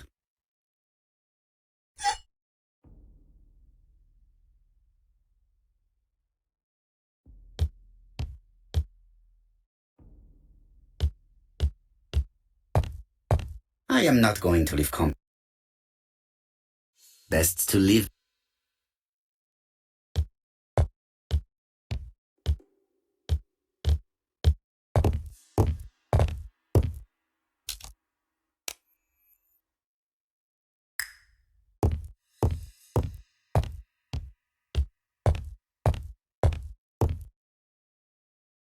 Hello, Hastings. I have finished in Charleston. I will take the first train. Tell me, do you know how to restore writing on a burned document? Yes, you just have to soak a cloth with a hydrochloric acid solution and rub the sheet of paper. Then the characters appear. Bien. You have been of great assistance, Hastings. Of course, but what documents do you... You will see, my friend.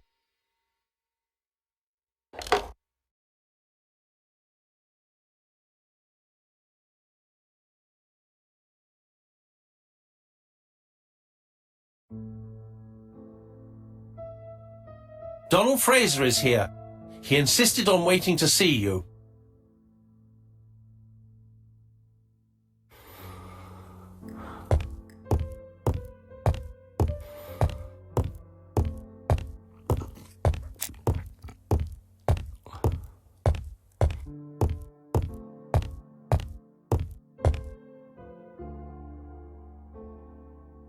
This man is tired.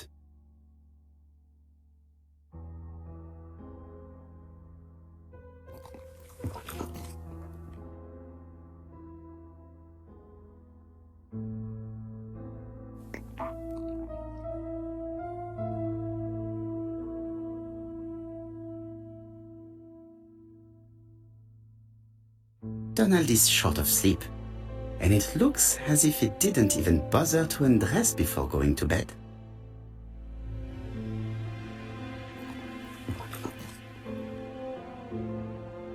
Mr. Poirot, I don't know why I'm here.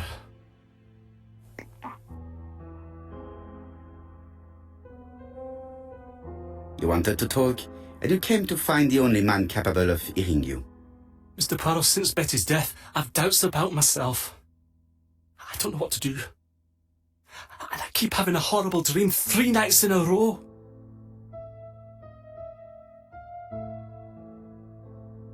Have a drink, and tell me about this dream.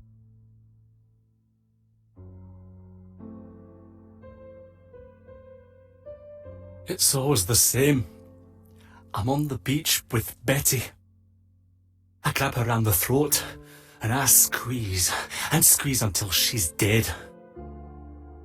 Her head falls back, and I see that it's no longer Betty. It's Megan's face. Have you seen Megan Barnard recently? Yes, our grief has brought us together. I never really knew her before. She's really quite a remarkable girl. But I would never tell her about my dream. Why not? Is it her you are attacking in your dream? No, it's Betty. And once Betty is dead, it's Megan's face that appears in its place. Very interesting. Let us now try and get our brain cells to work.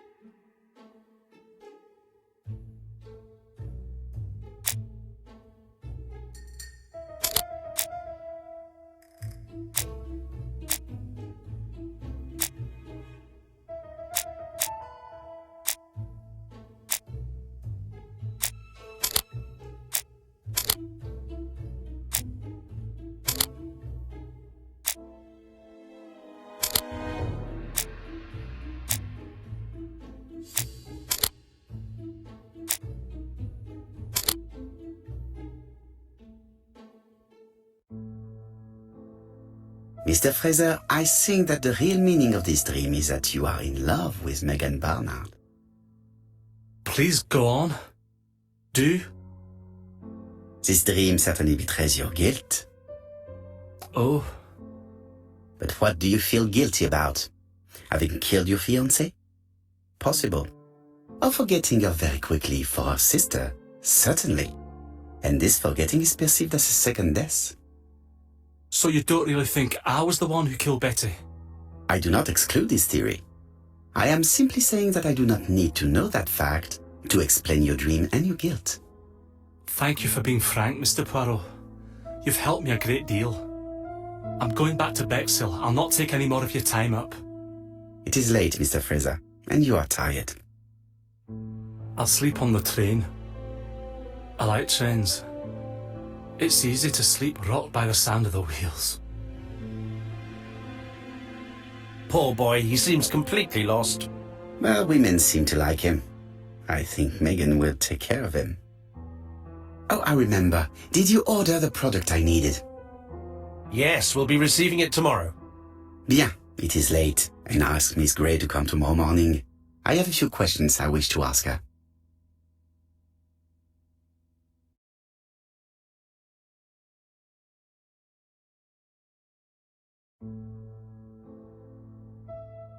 Mademoiselle, I asked you here in order to answer a very important question.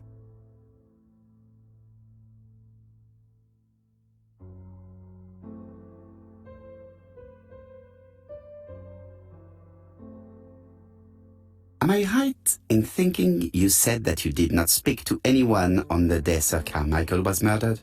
It's the absolute truth. Yet, Lady Clark maintained that she saw you talking to a stranger on the front doorstep. Really? She must have been mistaken. Oh, I remember now. I'd forgotten all about it, but it wasn't important. It was just a salesman. One of those traders who sell stockings from door to door. Can you describe him to me? Medium size, glasses, dark suit, and a felt hat. Not the sort of man you notice. Completely harmless. That's why I forgot all about him. Nothing else? He was very hesitant and shy. Usually door-to-door salesmen are very confident, but he wasn't.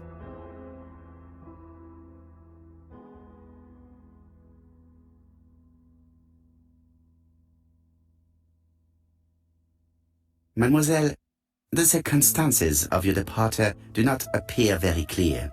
Mr. Poirot, your questions are offensive. I don't wish to lie. Lady Clark did not appreciate my presence. And Franklin could not go against the wishes of a sick lady. He is a good man, and he worries a great deal about his sister-in-law. I noticed that you left some personal belongings behind at Churston.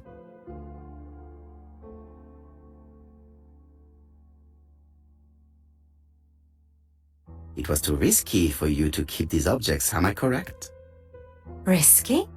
What was the risk?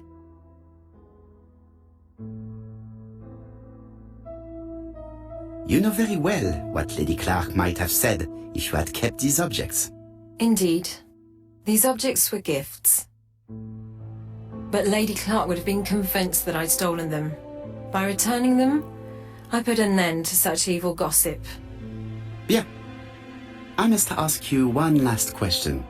Please reply frankly with either yes or no. If Lady Clark had died, would you have agreed to marry Sir Carmichael if he'd asked you? How dare you ask such a question? Sir Carmichael treated me just like his daughter. And all that I ever felt him was affection and gratitude, nothing else. Thank you, mademoiselle. I will not keep you any longer.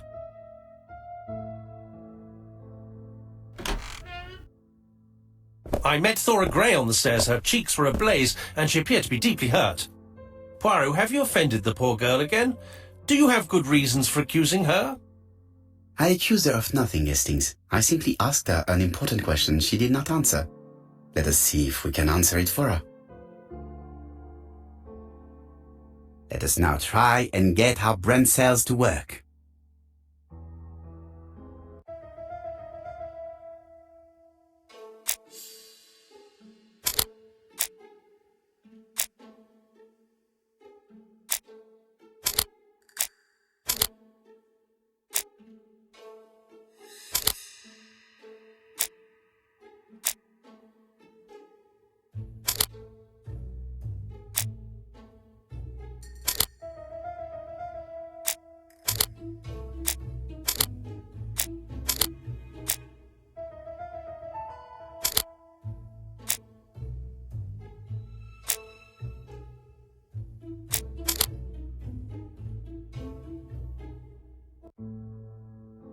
You must know how to read between the lines, Hastings. When Sir Carmichael refers to paternal affection, he's lying to himself. Read this engraving on the brooch. A dark dragon for an angel with glossy hair. These are... What if Sir Carmichael had fallen in love with his secretary? That doesn't mean that she... True, there are extenuating circumstances. She's a penniless orphan. But she's calculating. Just look how she avoided it when I... I see. You think she seduced Sir Carmichael for her own gain, and that now she is doing the same with his brother. Poirot, your world is a very dark place. Do not get carried away, mon ami. We have another more important matter to settle. Really? Yes, would you believe that Miss Grey taught me something new? Let us now try and get her...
It's perfectly clear, Hastings, perfectly clear.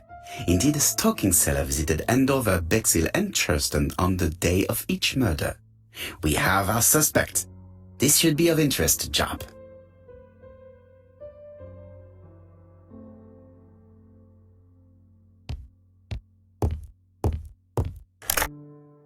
Chief Inspector, we are looking for a stalking salesman. I see you have a suspect. Yes. Contact all the stalking wholesalers who may employ him. Your suspect is a salesman? No, he does not take orders. He sells door to door. Right. The hunt is on.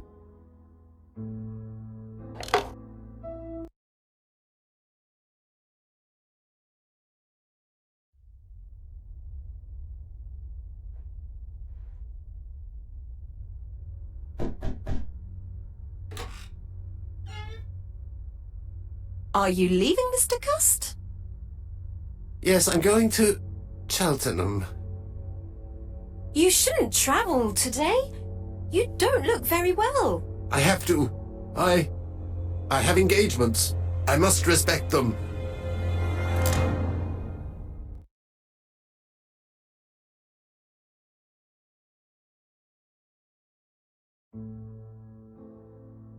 Can you get the post, Hastings? And why don't you go and get it yourself? Très bien. What's going on? I've never known Hastings to be so disagreeable.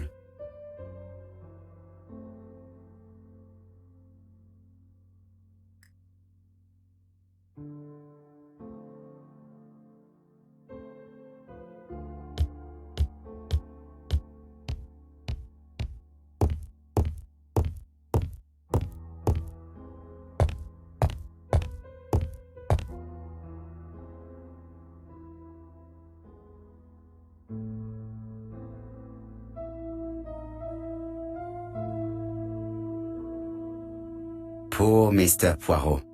I'm quite sorry for you. If at first you don't succeed, try again. We've a long way to go still. Typery? No, that comes later. Letter T. The next little incident will take place in Doncaster on September 11th. So long. ABC. I should compare this letter with the one on my desk which I received earlier to see if it does indeed come from the same person.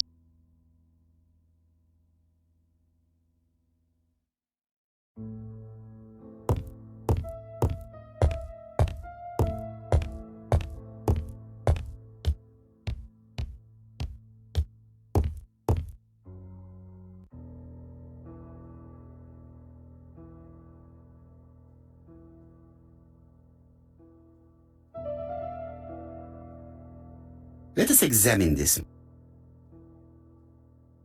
Certain characters in the... Yes, this...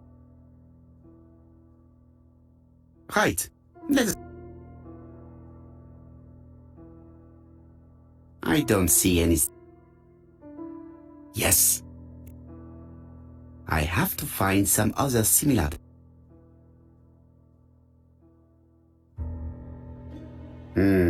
The W is... Right. Let's...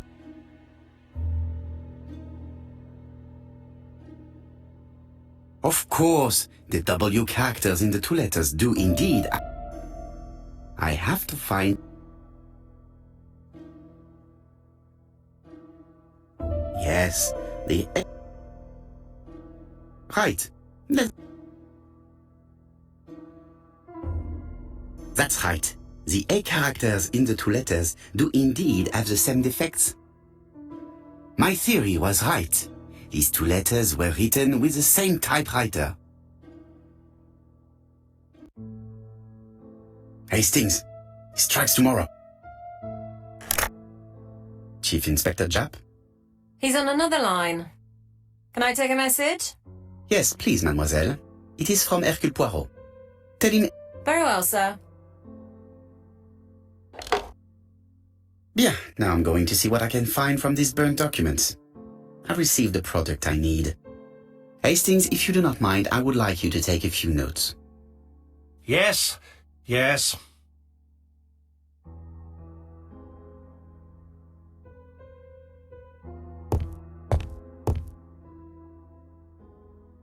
Royal Mathematical and Statistical Society. It's yes. On the one hand, after, go to the last page. Dilly blag. Sometimes, schrijf this up.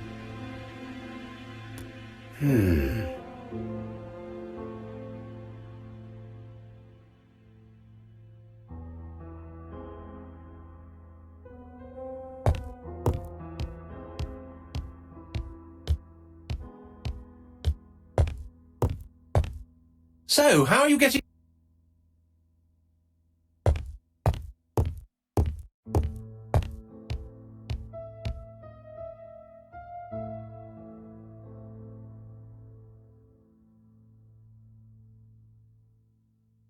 Hastings photo album.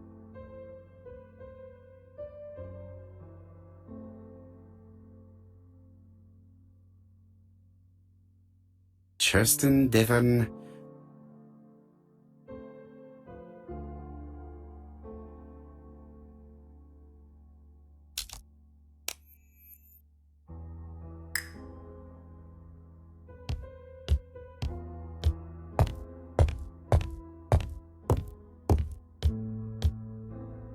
It is not the right time to...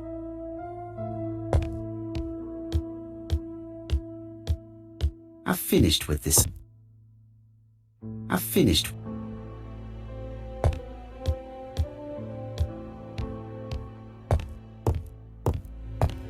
I lock my...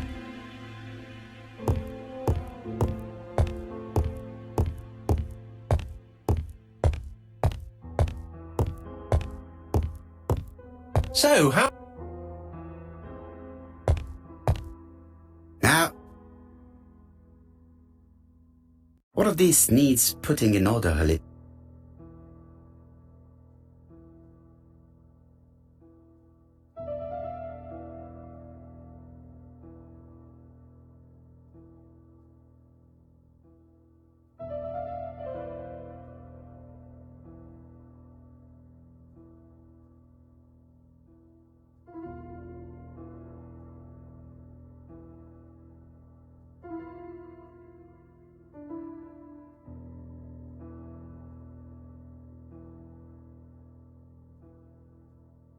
This page will be...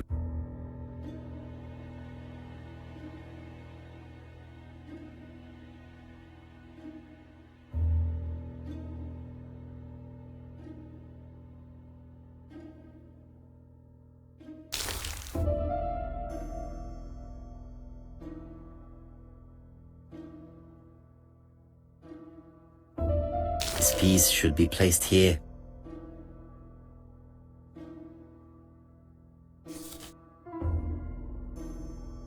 It's so simple.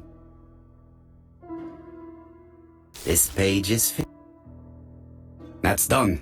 3 more to go.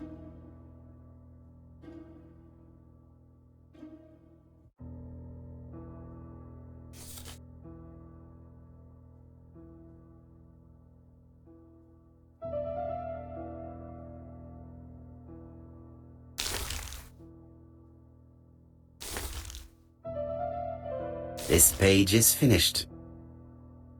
And that's 2 done.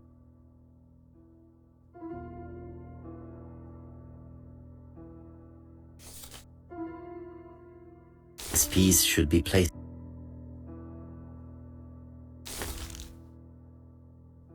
It's so simple. This page is finished. Only 1 more.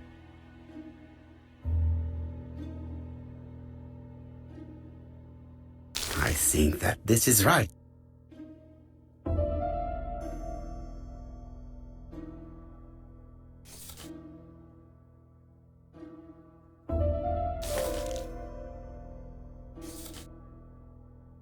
This page is finished. All the pages are reconstructed.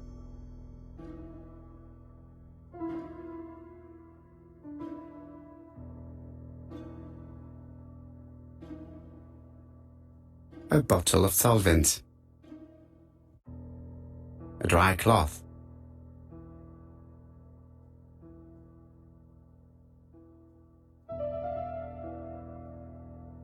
a dry cloth,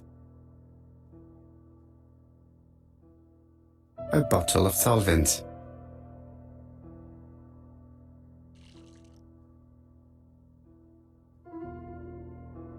the cloth is now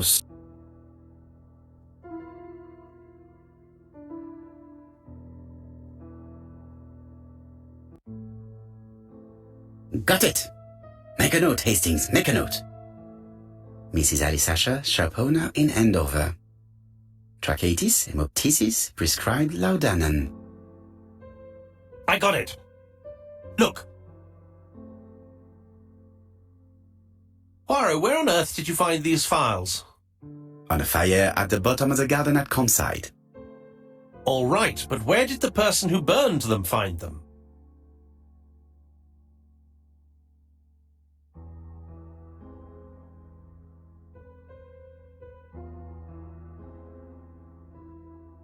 Alice Asher, shopkeeper in Andover. Trachate. Betty Barnard, waitress in Bexhill. Alexander Bonaparte Cust, war wounded, mustard gas and head trauma, pulmonary emphysema, hemoptysis, coffin fit. Dick Dudley Dunbar, owner of the Black Swan Hotel in. Let us now try and get.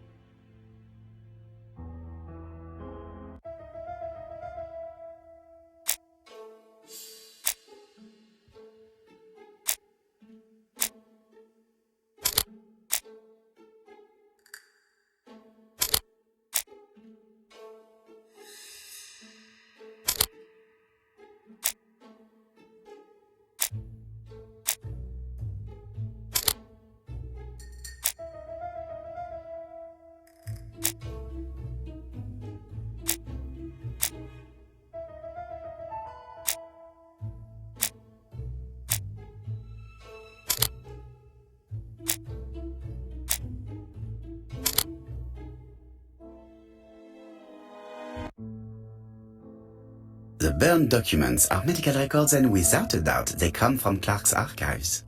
First of all, because all the patients have throat conditions. And secondly, their name starts with either A, B, C or D, and it is precisely the files that match these letters that... But why burn these files? How come the names of the two victims are... These are very good questions.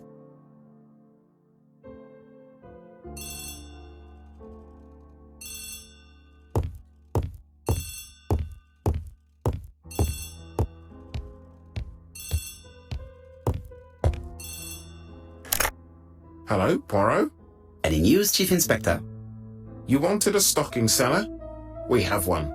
Reported by his landlady who thought he was behaving suspiciously. Alexander Bonaparte Cust. Yes, Alexander Bonaparte Cust? How did you guess? It's a serious lead. I called Doncaster. A person matching Cust's description has been seen at the station. He got off the train from London, but after that, nobody knows where he went. Have the town searched. Indeed.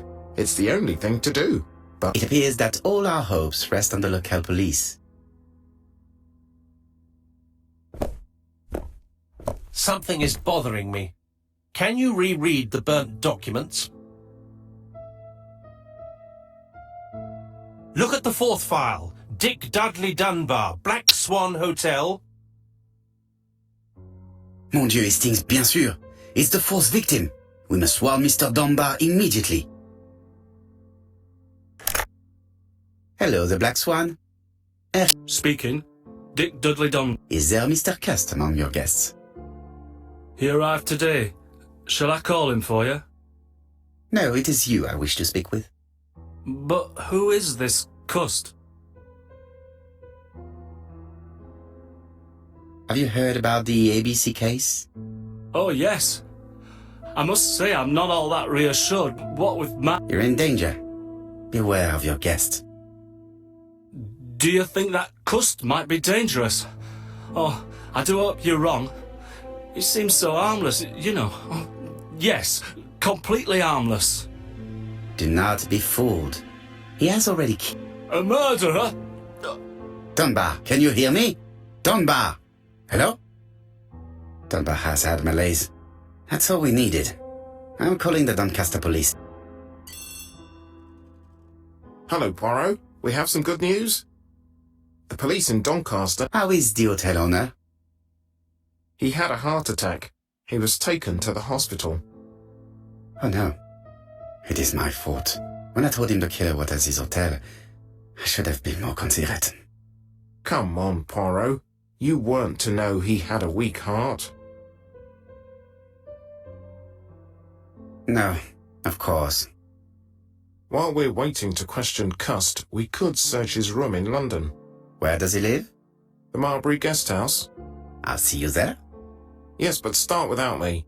First of all, I have to sort out a few details for Cust's transfer. I understand. À bientôt. Hastings, we are making good progress. With pleasure. The dentist. So that is why you were so nervous and bad-tempered. A visit to the dentist. But an unavoidable one.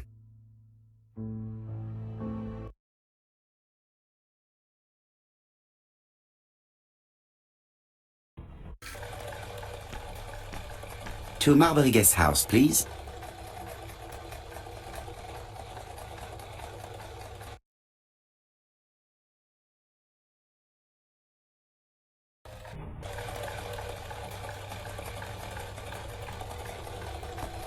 I've been going past this modest guest house for so long. I would never have thought that the ABC case would lead me here.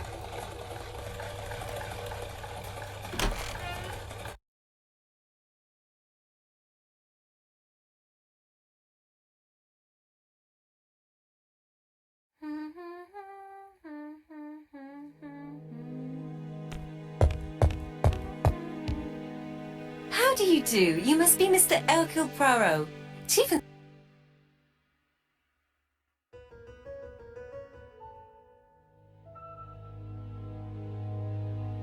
Madame, you may be of valuable help to me. It would be my pleasure to help you. Will there be some journalists there as well?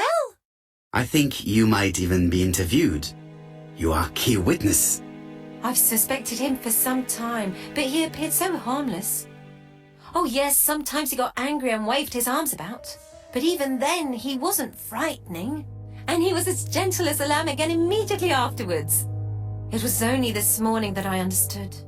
He told me he was going to Cheltenham, but my daughter saw him at Euston Station. It's not the right station. To get to Cheltenham, you have to take the train from Paddington. And what's more, Mr. Cuss left behind an ABC with Doncaster underlined. As you can imagine, when I saw that, I called Scotland Yard.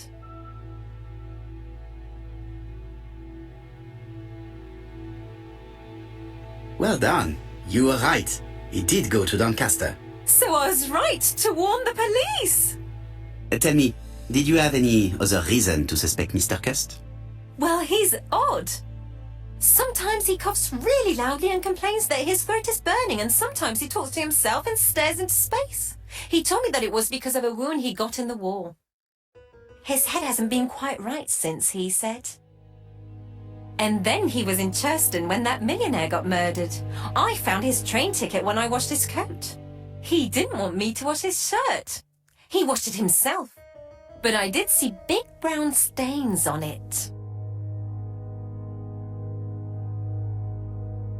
Where were the stains on the shirt? On the collar and on the buttonholes. Got used to travel for his work. Is that correct? Oh, it wasn't for pleasure. He was always unwell on trains. But he had to sell his stockings around England. I have to respect my engagements, he used to say. Do you know where Cust was at the time of the murder in Andover and Bexhill? On June the 21st and July the 25th? No, I don't know. That was a while ago, you know.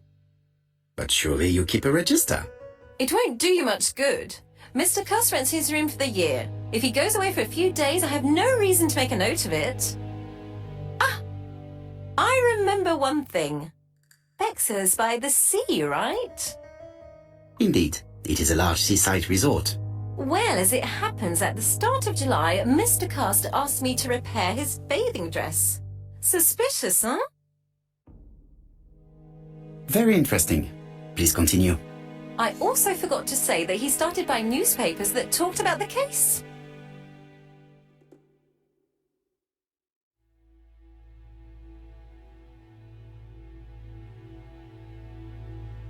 Which newspapers? The evening ones and the daily ones. That will be all for now. I'm going to take a look at his room. Take the key on the counter.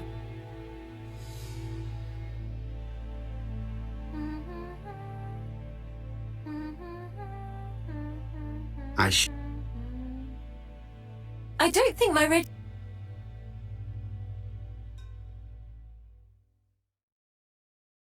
The truth is becoming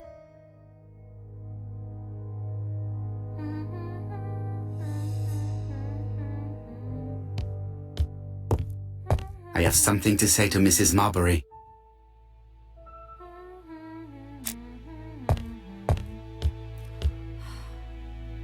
This woman appears to be in a good mood.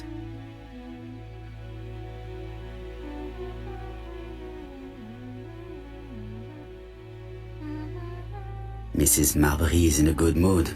She's working very precisely in producing incredibly thin peel.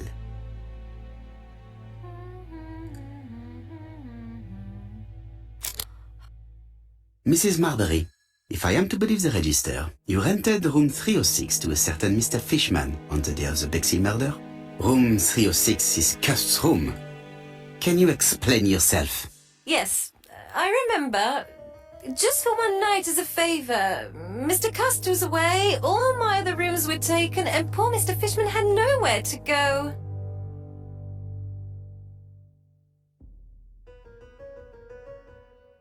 It doesn't matter, provided that you remembered to change the sheets.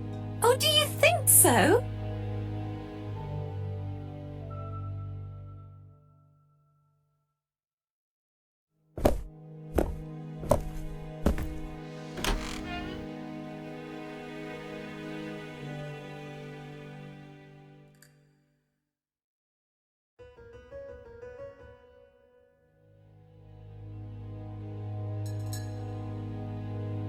Laudanum Cameron's Chemists. Laudanum, a medicine for coughs. It is what Dr. Clark prescribed for Mrs. Asher. This subject would probably be useful to me.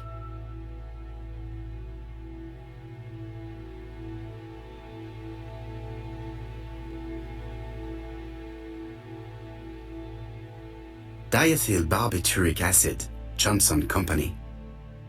I know this medicine. It is a powerful sedative. This subject would probably be useful to me.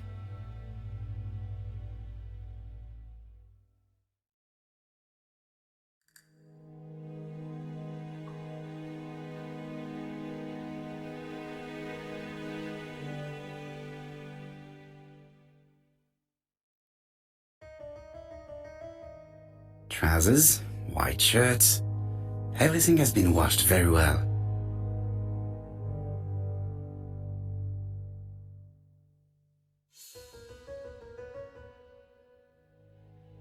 The Bexhill daily paper, dated from the day of the Bexhill murder.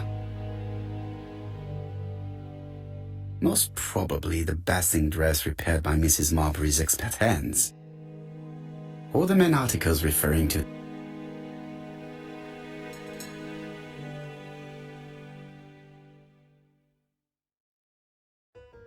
how hopeful. This place is a real mess.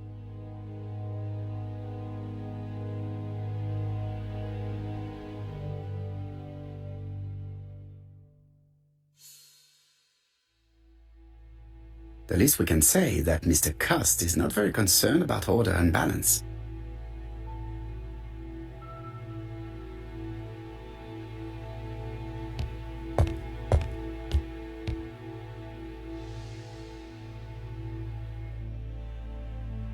John Milligan, Managing Director, Silky Legs, Frederick Street, Leicester.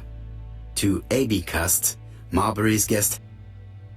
Dear Sir, further to our letters dated 5th and 10th of the month, we confirm we are you as door-to-door salesman, according to the conditions stated in our previous letters.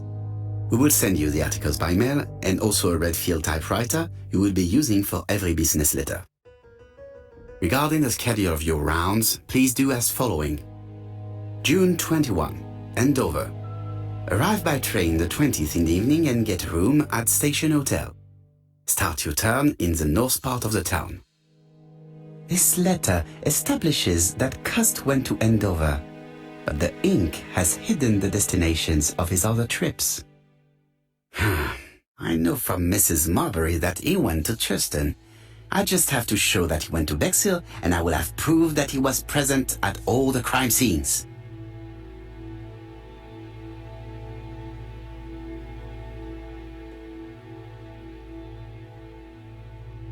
I have to get the ribbon.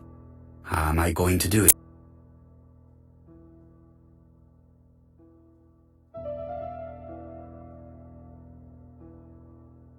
The ribbon is jammed.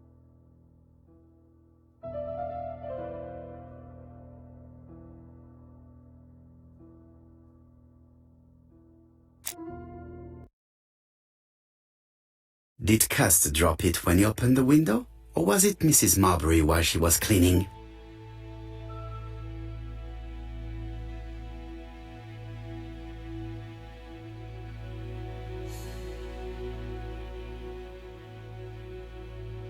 A long-bladed knife. A murderer's weapon. This object would probably be useful to me.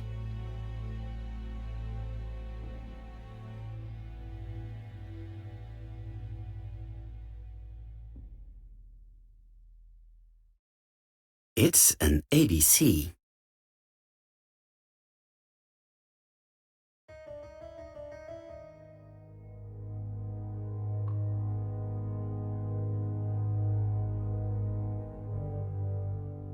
Cust is parsimonious. He keeps his pencils and sharp.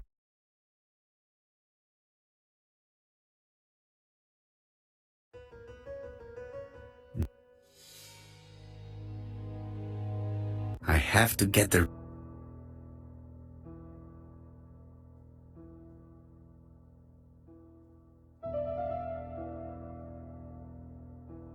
The ribbon is jammed. Something is blocked.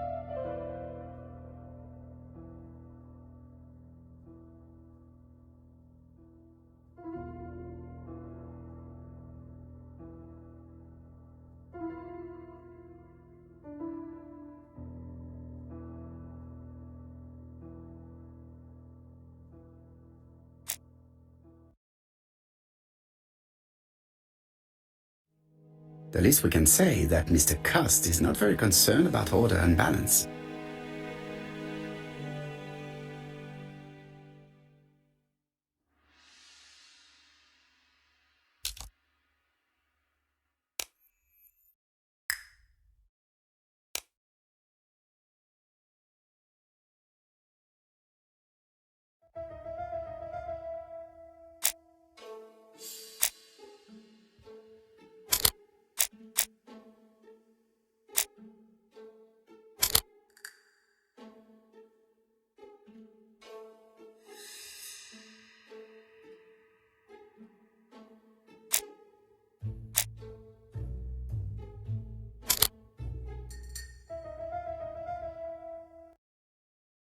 The register shows that Cust did not sleep at the guest house.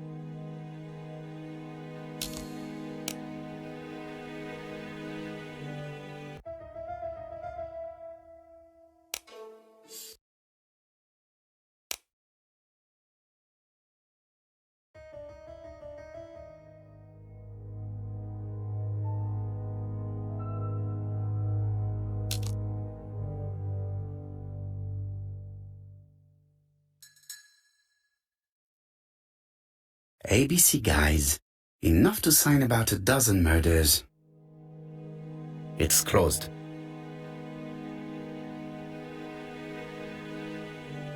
ABC.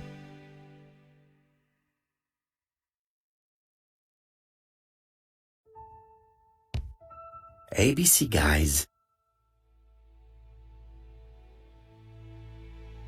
It's closed.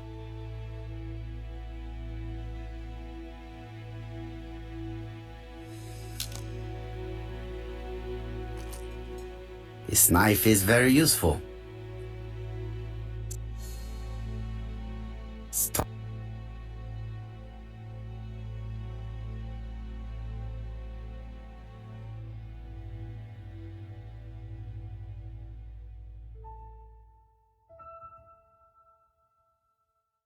The least we can say is that Mr. Cust is not very concerned about order and balance.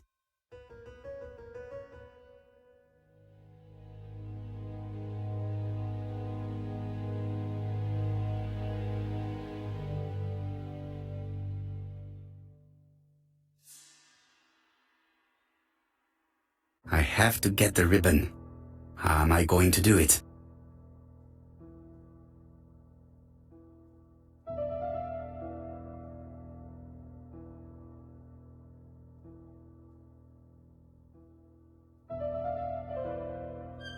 The left-hand heel has been removed.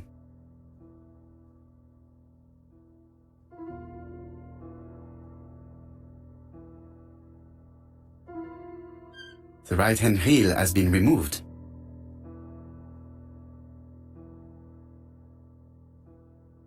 Something is blocking the ribbon. Something is blocking.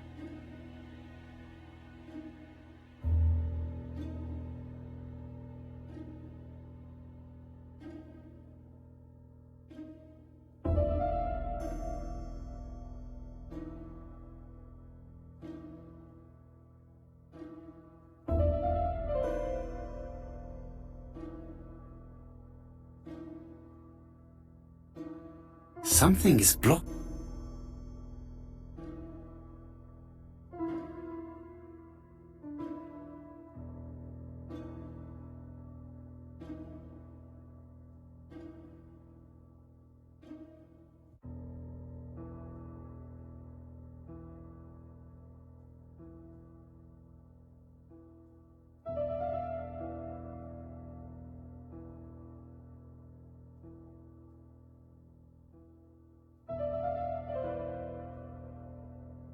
Something is blocking.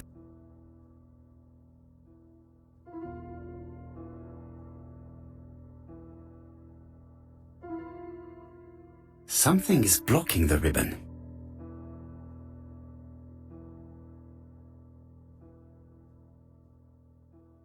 Something is blocking.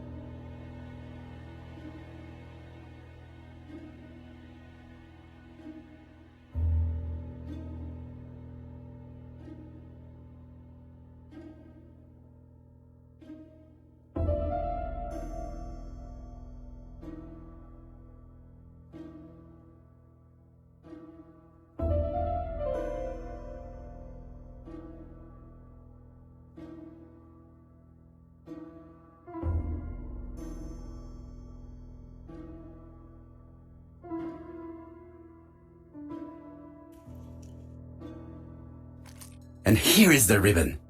Let us see if it was indeed used to write the letters sent by ABC. I only need the ink ribbon for my inquiry. I will let Jack clean the keyboard if he wishes. All the letters announcing the murders were written on Cust's typewriter.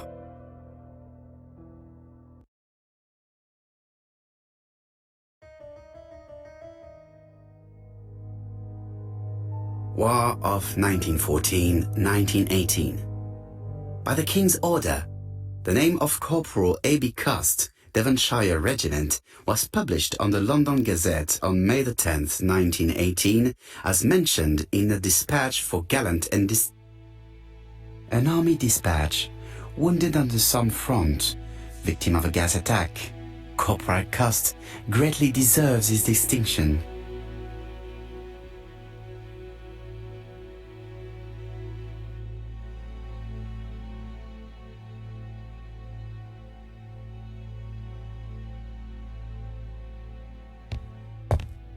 It is not the right time.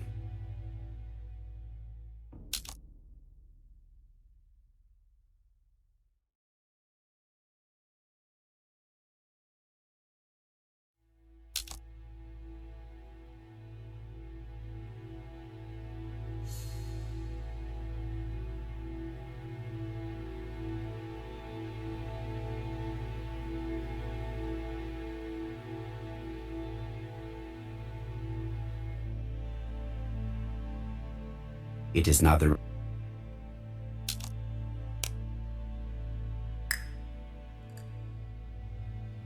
The least we can say that Mr. Cust is not very concerned about order and balance.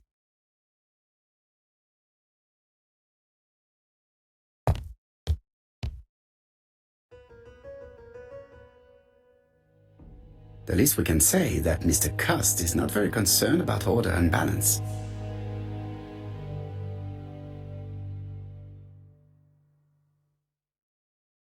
The least we can say that Mr. Cust is not very concerned about order and balance.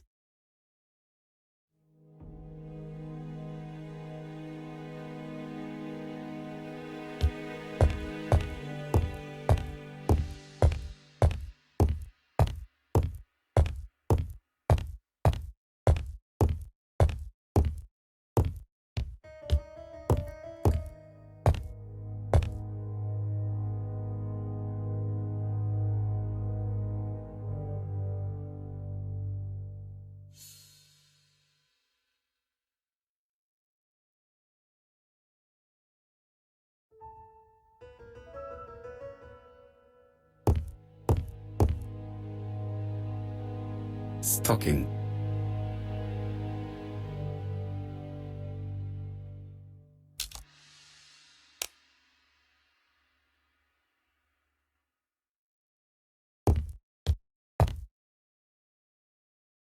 I've finished with it. John Milligan. Dear Sir, further regarding the schedule of your... This letter...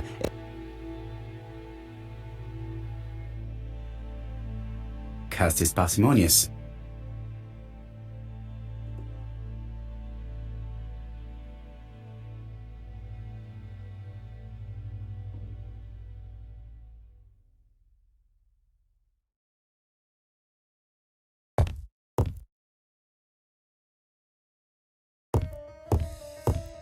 It is not the right...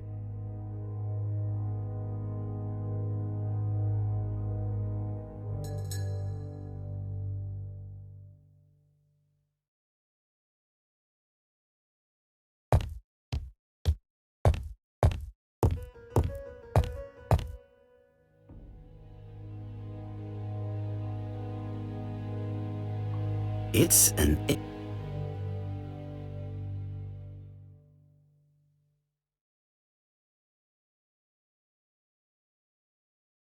Did Cust drop it? I've finished.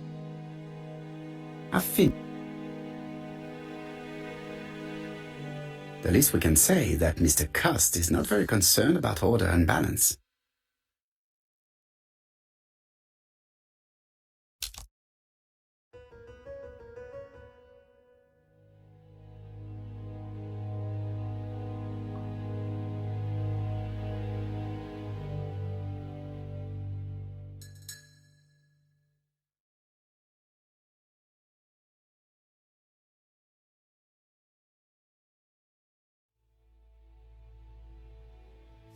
I know this medicine.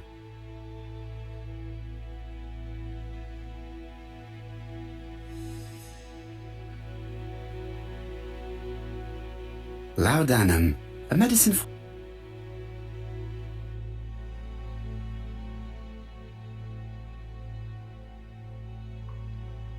War of... An army...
This dark stain.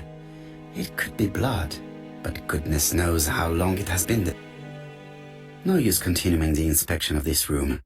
I've seen all there is to see.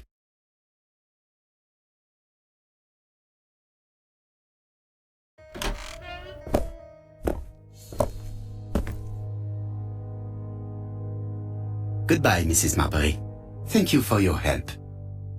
Bye. Ah, Chief Inspector. I was about to leave. Good evening, Chief Inspector. Welcome. Please excuse me, I must go to the kitchen. I'll leave the key of Mr. Cust on the counter. I'm sorry I'm late. I've spent ages with the Doncaster police. And you? I have established one fact. On 3 occasions, Cust was at the scene on the day of the crimes.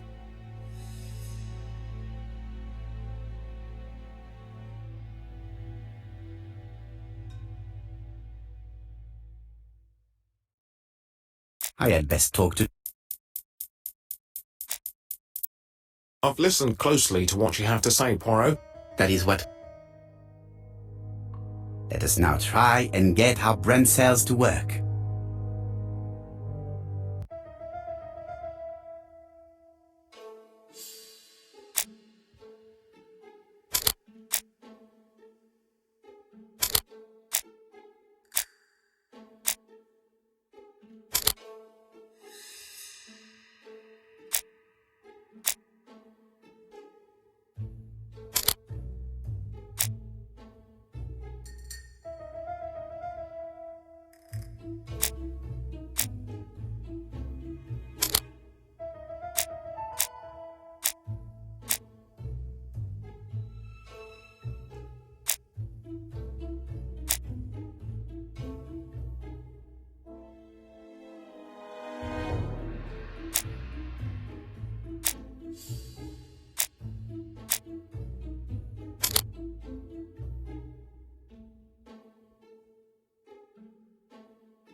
The evidence against Cust is overwhelming. His presence at the scenes, the knife, the blood-stained shirt, the ABCs in a box.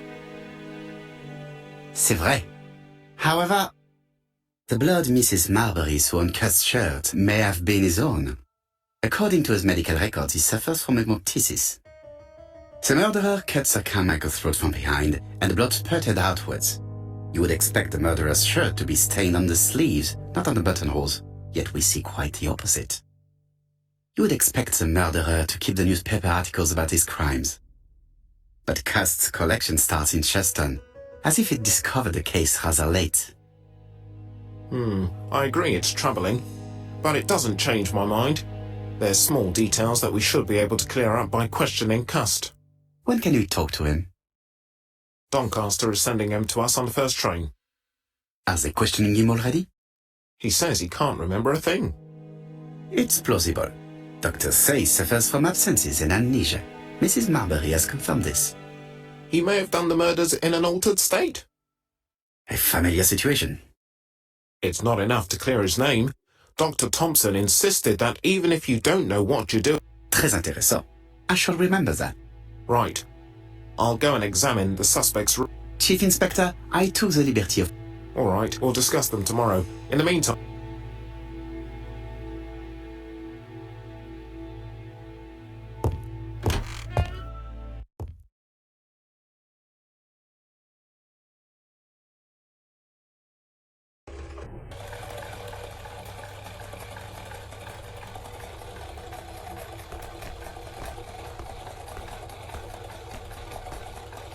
To Scotland Yard, please.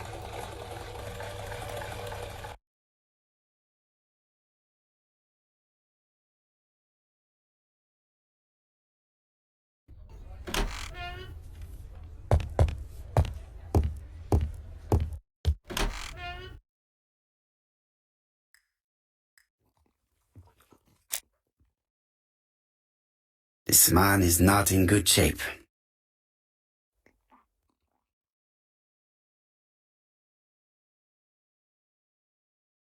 He is worried and very tired, and other police have been hard on him.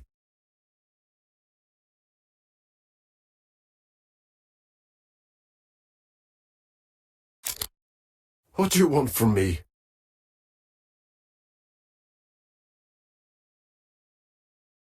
Good day, ABC.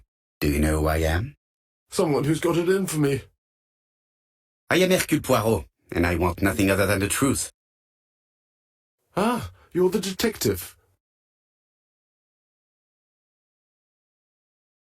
Yes, I am the person you have been sending the letters to. I didn't write these letters. I've already said so.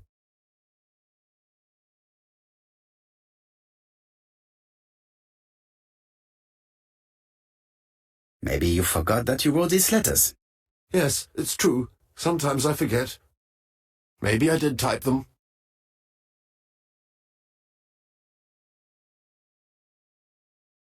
Are you capable of murder, Mr. Cust? All these questions are giving me a headache.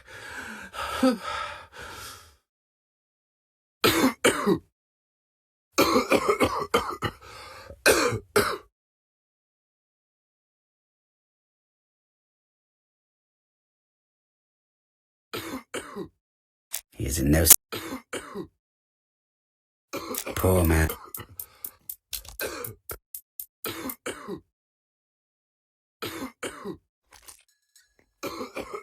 Take this. It will help you. Thank you.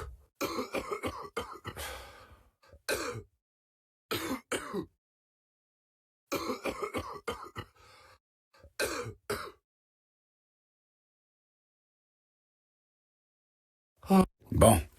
I now know where the bloodstains Mrs. Marbury saw came from. Are you well enough to...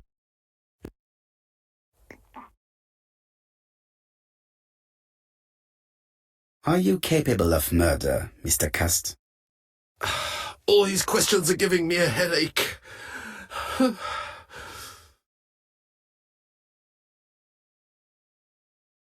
You suffered during the war. It's true. I was wounded. I suffered. But the army was the only place I didn't feel inferior. No questions. Just orders to follow. But Ever since you were wounded, you have absences, bouts of amnesia. And headaches. Professor Clark treated you. Yes, a few years ago he really helped me with my burned throat.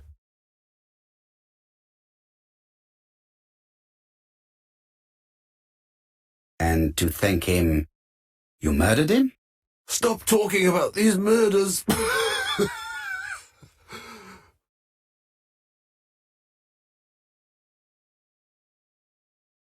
You were seen at all the crime scenes. Yes, I was. I travel a lot, but not for pleasure. I am terribly unwell in trains. But I had to respect my engagements. My employer gave me very precise written instructions about the towns I had to visit. Let's see. The company you claim to work for, Silky Legs, has never heard of you. And as for these letters they sent you, they were written on your own typewriter. The company sent me the typewriter when I started working for them. Yes, but the letters were received afterwards.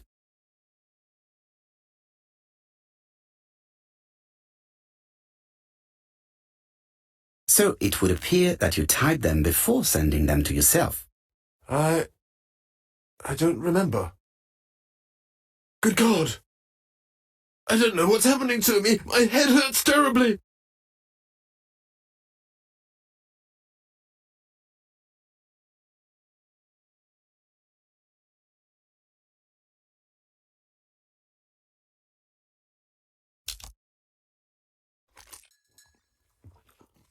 Take this. It will help you.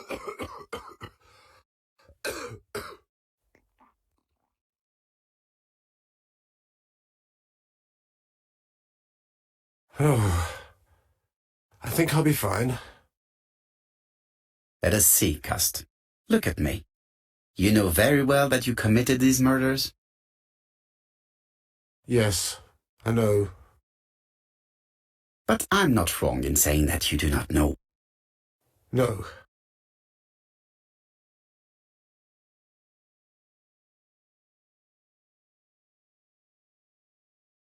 Let us leave Cust alone.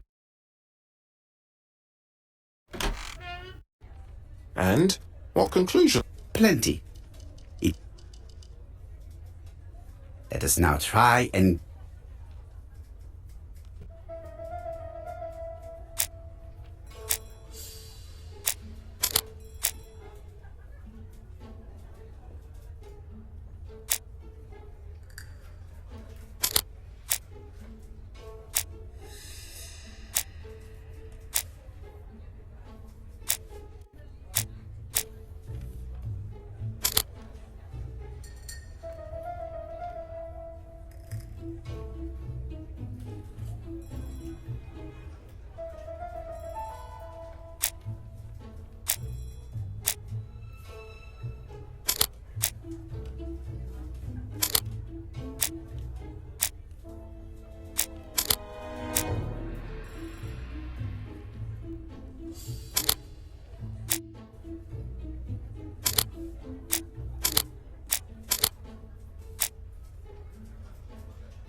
I don't see any clearer than before. This is worse. There is one point to highlight. C'est curieux. Cust admits that he killed, but he does not know why. What did Dr. Thompson say? Even if Cust killed while in an altered state, it still must have been his deepest desire. He must... Let's keep it simple. Never mind his motive. But you see, he can confess to anything and everything. He denied the murders and then confessed to them. He confirmed that he never typed the letters. Then, with great ease, I managed to get him to say quite the opposite. Come on, he behaved like a... Because deep down he believes himself guilty. From the papers, he noticed that he had... How can you be... Let us look at his psychological profile. Let us now try and get our brain cells to work.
You see? Cust's character is quite the opposite of the murderer's. But if he's a madman, can we really... You know very well that our murderer does not behave like a psychopath. Apart from the signature, there is no ritual. Very well, you're right as always. So we have no confession, no... Have faith. Just give me 24 hours.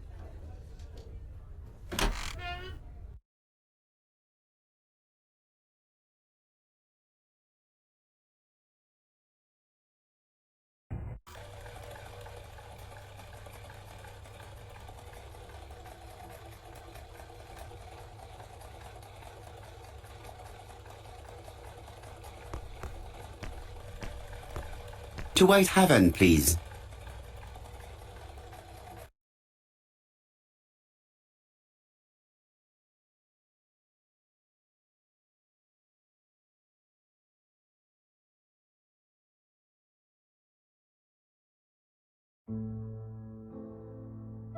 Cust's arrest is a great success for you, Poirot. It's all clear now, except maybe one or two details. Details. Ah, mon ami. The devil is in the detail, as we say.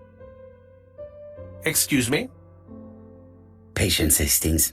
Everything will be clear once our guests arrive. Best be prepared. Slip a revolver into your pocket before they do. A revolver? Trust me. What about... Surtout pas. You wouldn't be able to play your role.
The white ammunition are blank cartridges. The others are real bullets. The revolver is loaded with blanks. I still have time to choose real bullets.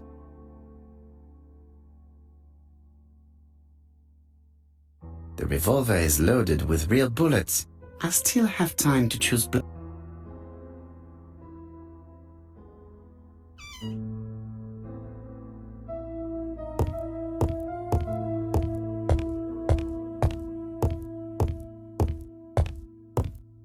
What about telling me... Surtout pas. You wouldn't.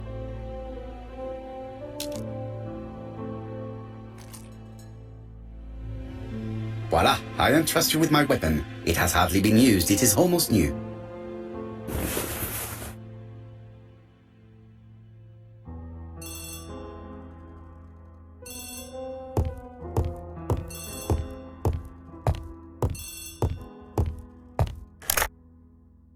Chief Inspector, is that you? Yes. Sorry, but we haven't found anything. Have you checked the typewriter? And the packaging, the letter, and the ribbon reel. Well, never mind, I shall make do. So, are you still going to hold your meeting? Of course, Chief Inspector. Why have you brought us here, Mr. Poirot? Since Cuss' arrest, I thought it was all done and dusted. Miss Gray formally identified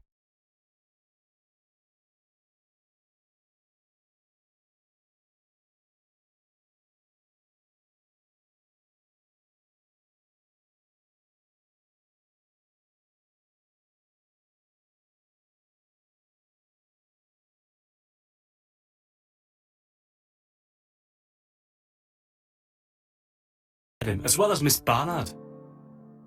Yes, and the stockings he saw drove the same... This is all true. However, a case is not closed if some questions remain open.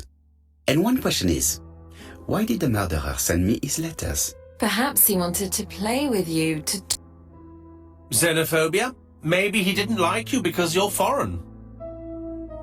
I may be... All these theories should be studied. Let us now try and get our brain cells to work.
Is everything clear now? You might like to explain your reasoning again. Of course. First of all, remember that the murderer made it a rule to always post his letter before the murder. He never digressed from that rule. However, in Churston, he encountered a problem. The village has only 500 inhabitants. With advance warning, it would be easy to arrest him. Therefore, the murderer delayed his letters deliberately with the wrong address. The plan wouldn't have worked if he'd sent it to Scotland Yard or the papers because everybody knows their addresses. The mistake would have been corrected and the letter would have been on time. That is why the murderer chose me as the recipient. Because for his plan to succeed, it was necessary for at least one of the letters to have a wrong address and get lost. It was very cunning. Absolument. It is a very subtle plan. It matches the profile we have drawn up of him perfectly. That of an intelligent, daring and calculating murderer. But that's not how you describe Cust. You are quite right, mademoiselle. Like you, I find it hard to believe that this dull character is the clever murderer we are looking for. Do madmen... I mean, if he's mad, he might have two very different sides. No doubt. But the murderer is not mad. All the specialists agree that he does not have the profile of a psychopath. But if Cust is not guilty, how do you explain his presence at the scene of the crimes? Mr. Clark, the answer to your question is in the medical records of your brother's patients. Documents which Cust most certainly did not have access to. Let us now try and get our brain cells to work.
Dr. Clark's patient's records provided a very useful list of potential victims, sorted by alphabetical order.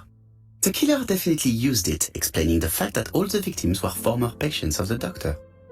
It is this fact that clears Cust once and for all, because he never had access to these records. So how did he happen to be at the scene of the crimes? Either the murderer sent him there, or Cust was following him closely. Cust's highly suggestible nature leads us to the second hypothesis. The murderer was manipulating him. He systematically sent Cust to the towns where he was going to strike, so that the suspicion would land on the poor man's shoulder. That's evil.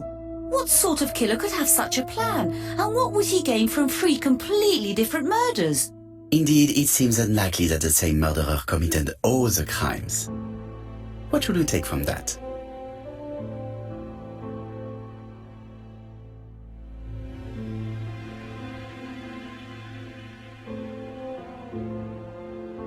There is not one murderer, but 3 accomplices, who all used the same scenario. Do you mean that 3 murderers with quite different aims joined forces to create a smoke screen? Here's another question. Is it still necessary to find a motive for each crime? And the one in Andover poses problem. Why was poor Mrs. Asher killed? Indeed. It would be best to forget the theory.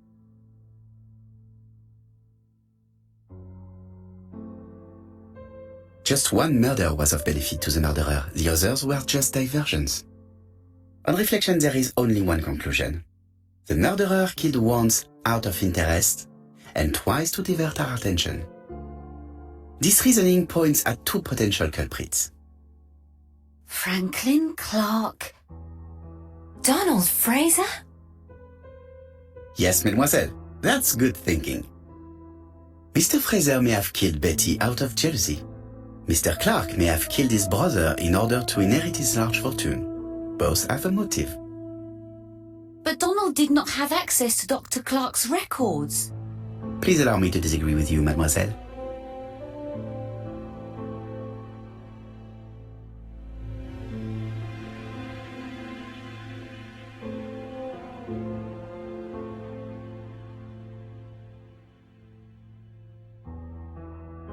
He works for Court and Brunskill, one of whose clients was Sir Carmichael. It doesn't prove that I went to Comeside. You could have done it, and you may have used the opportunity to take a look at Sir Carmichael's records.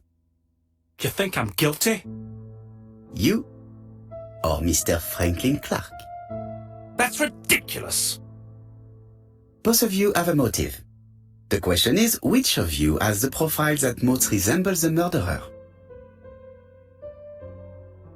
Let us now try and get our brain cells to work.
Ladies and gentlemen, Donald may share many character traits with the murderer, but he does not have his cold indifference. He has a temper.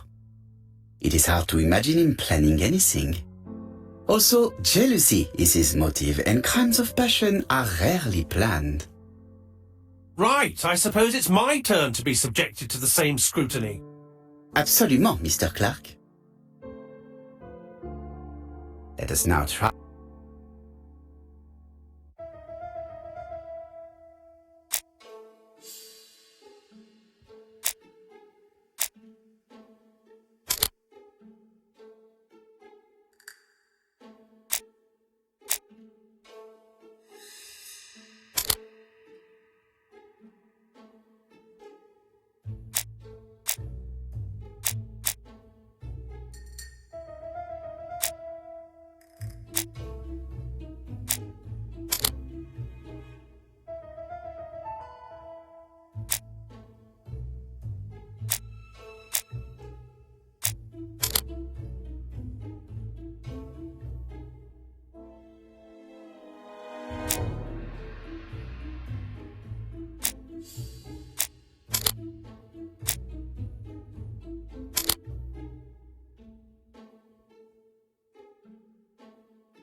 As you have all seen, there is a disturbing similarity between Mr. Clark's profile and that of the killer.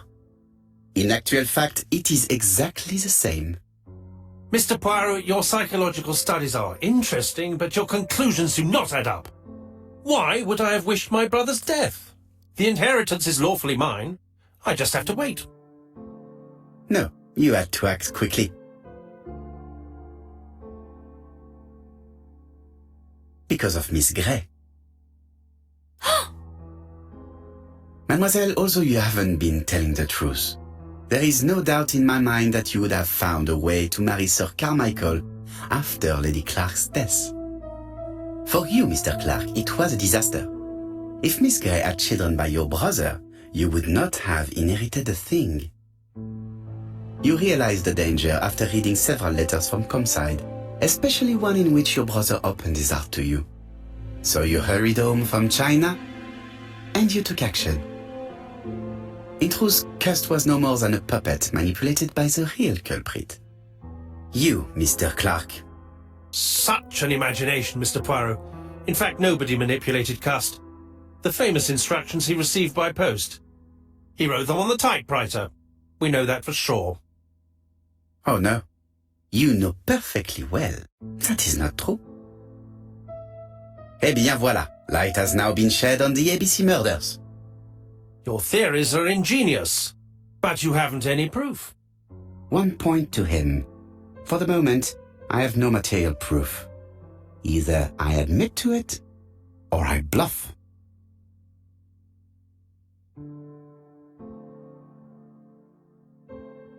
Proof is easy to find now that we know where to look. You have nothing on me. You're bluffing, Mr. Poirot. Come on, Thora, there's nothing for us to do here. Don't touch me. Thora! I understand why you never wanted to lend me your new typewriter, and why you were searching through your brother's things. And the hole you dug on the moors. What did you hide there? The knife you used to kill your brother? All right. Well played. I lose. The game's up.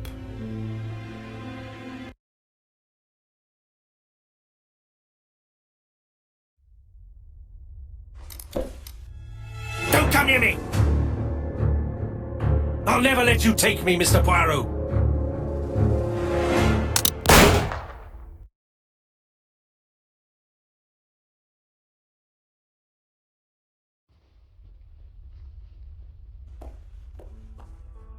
Took the law into his own hands.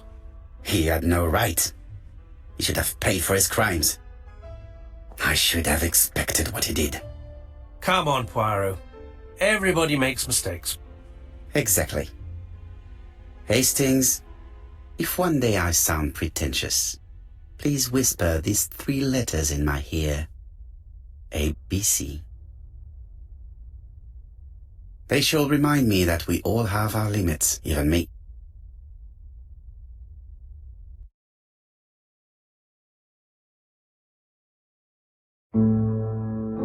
Disappointed at having missed the chance to become Lady Clark, Thora Grey left England. Donald Fraser and Megan Barnard married. On Poirot's recommendation, Mary Drower started to work for Lady Clark. The elderly lady's condition suddenly took a turn for the better. And a few months later, to Dr. Logan's great surprise, she was back on her feet again. According to this eminent physician, it appears to be an extremely rare case of spontaneous remission. Lady Clark has enjoyed very good health ever since.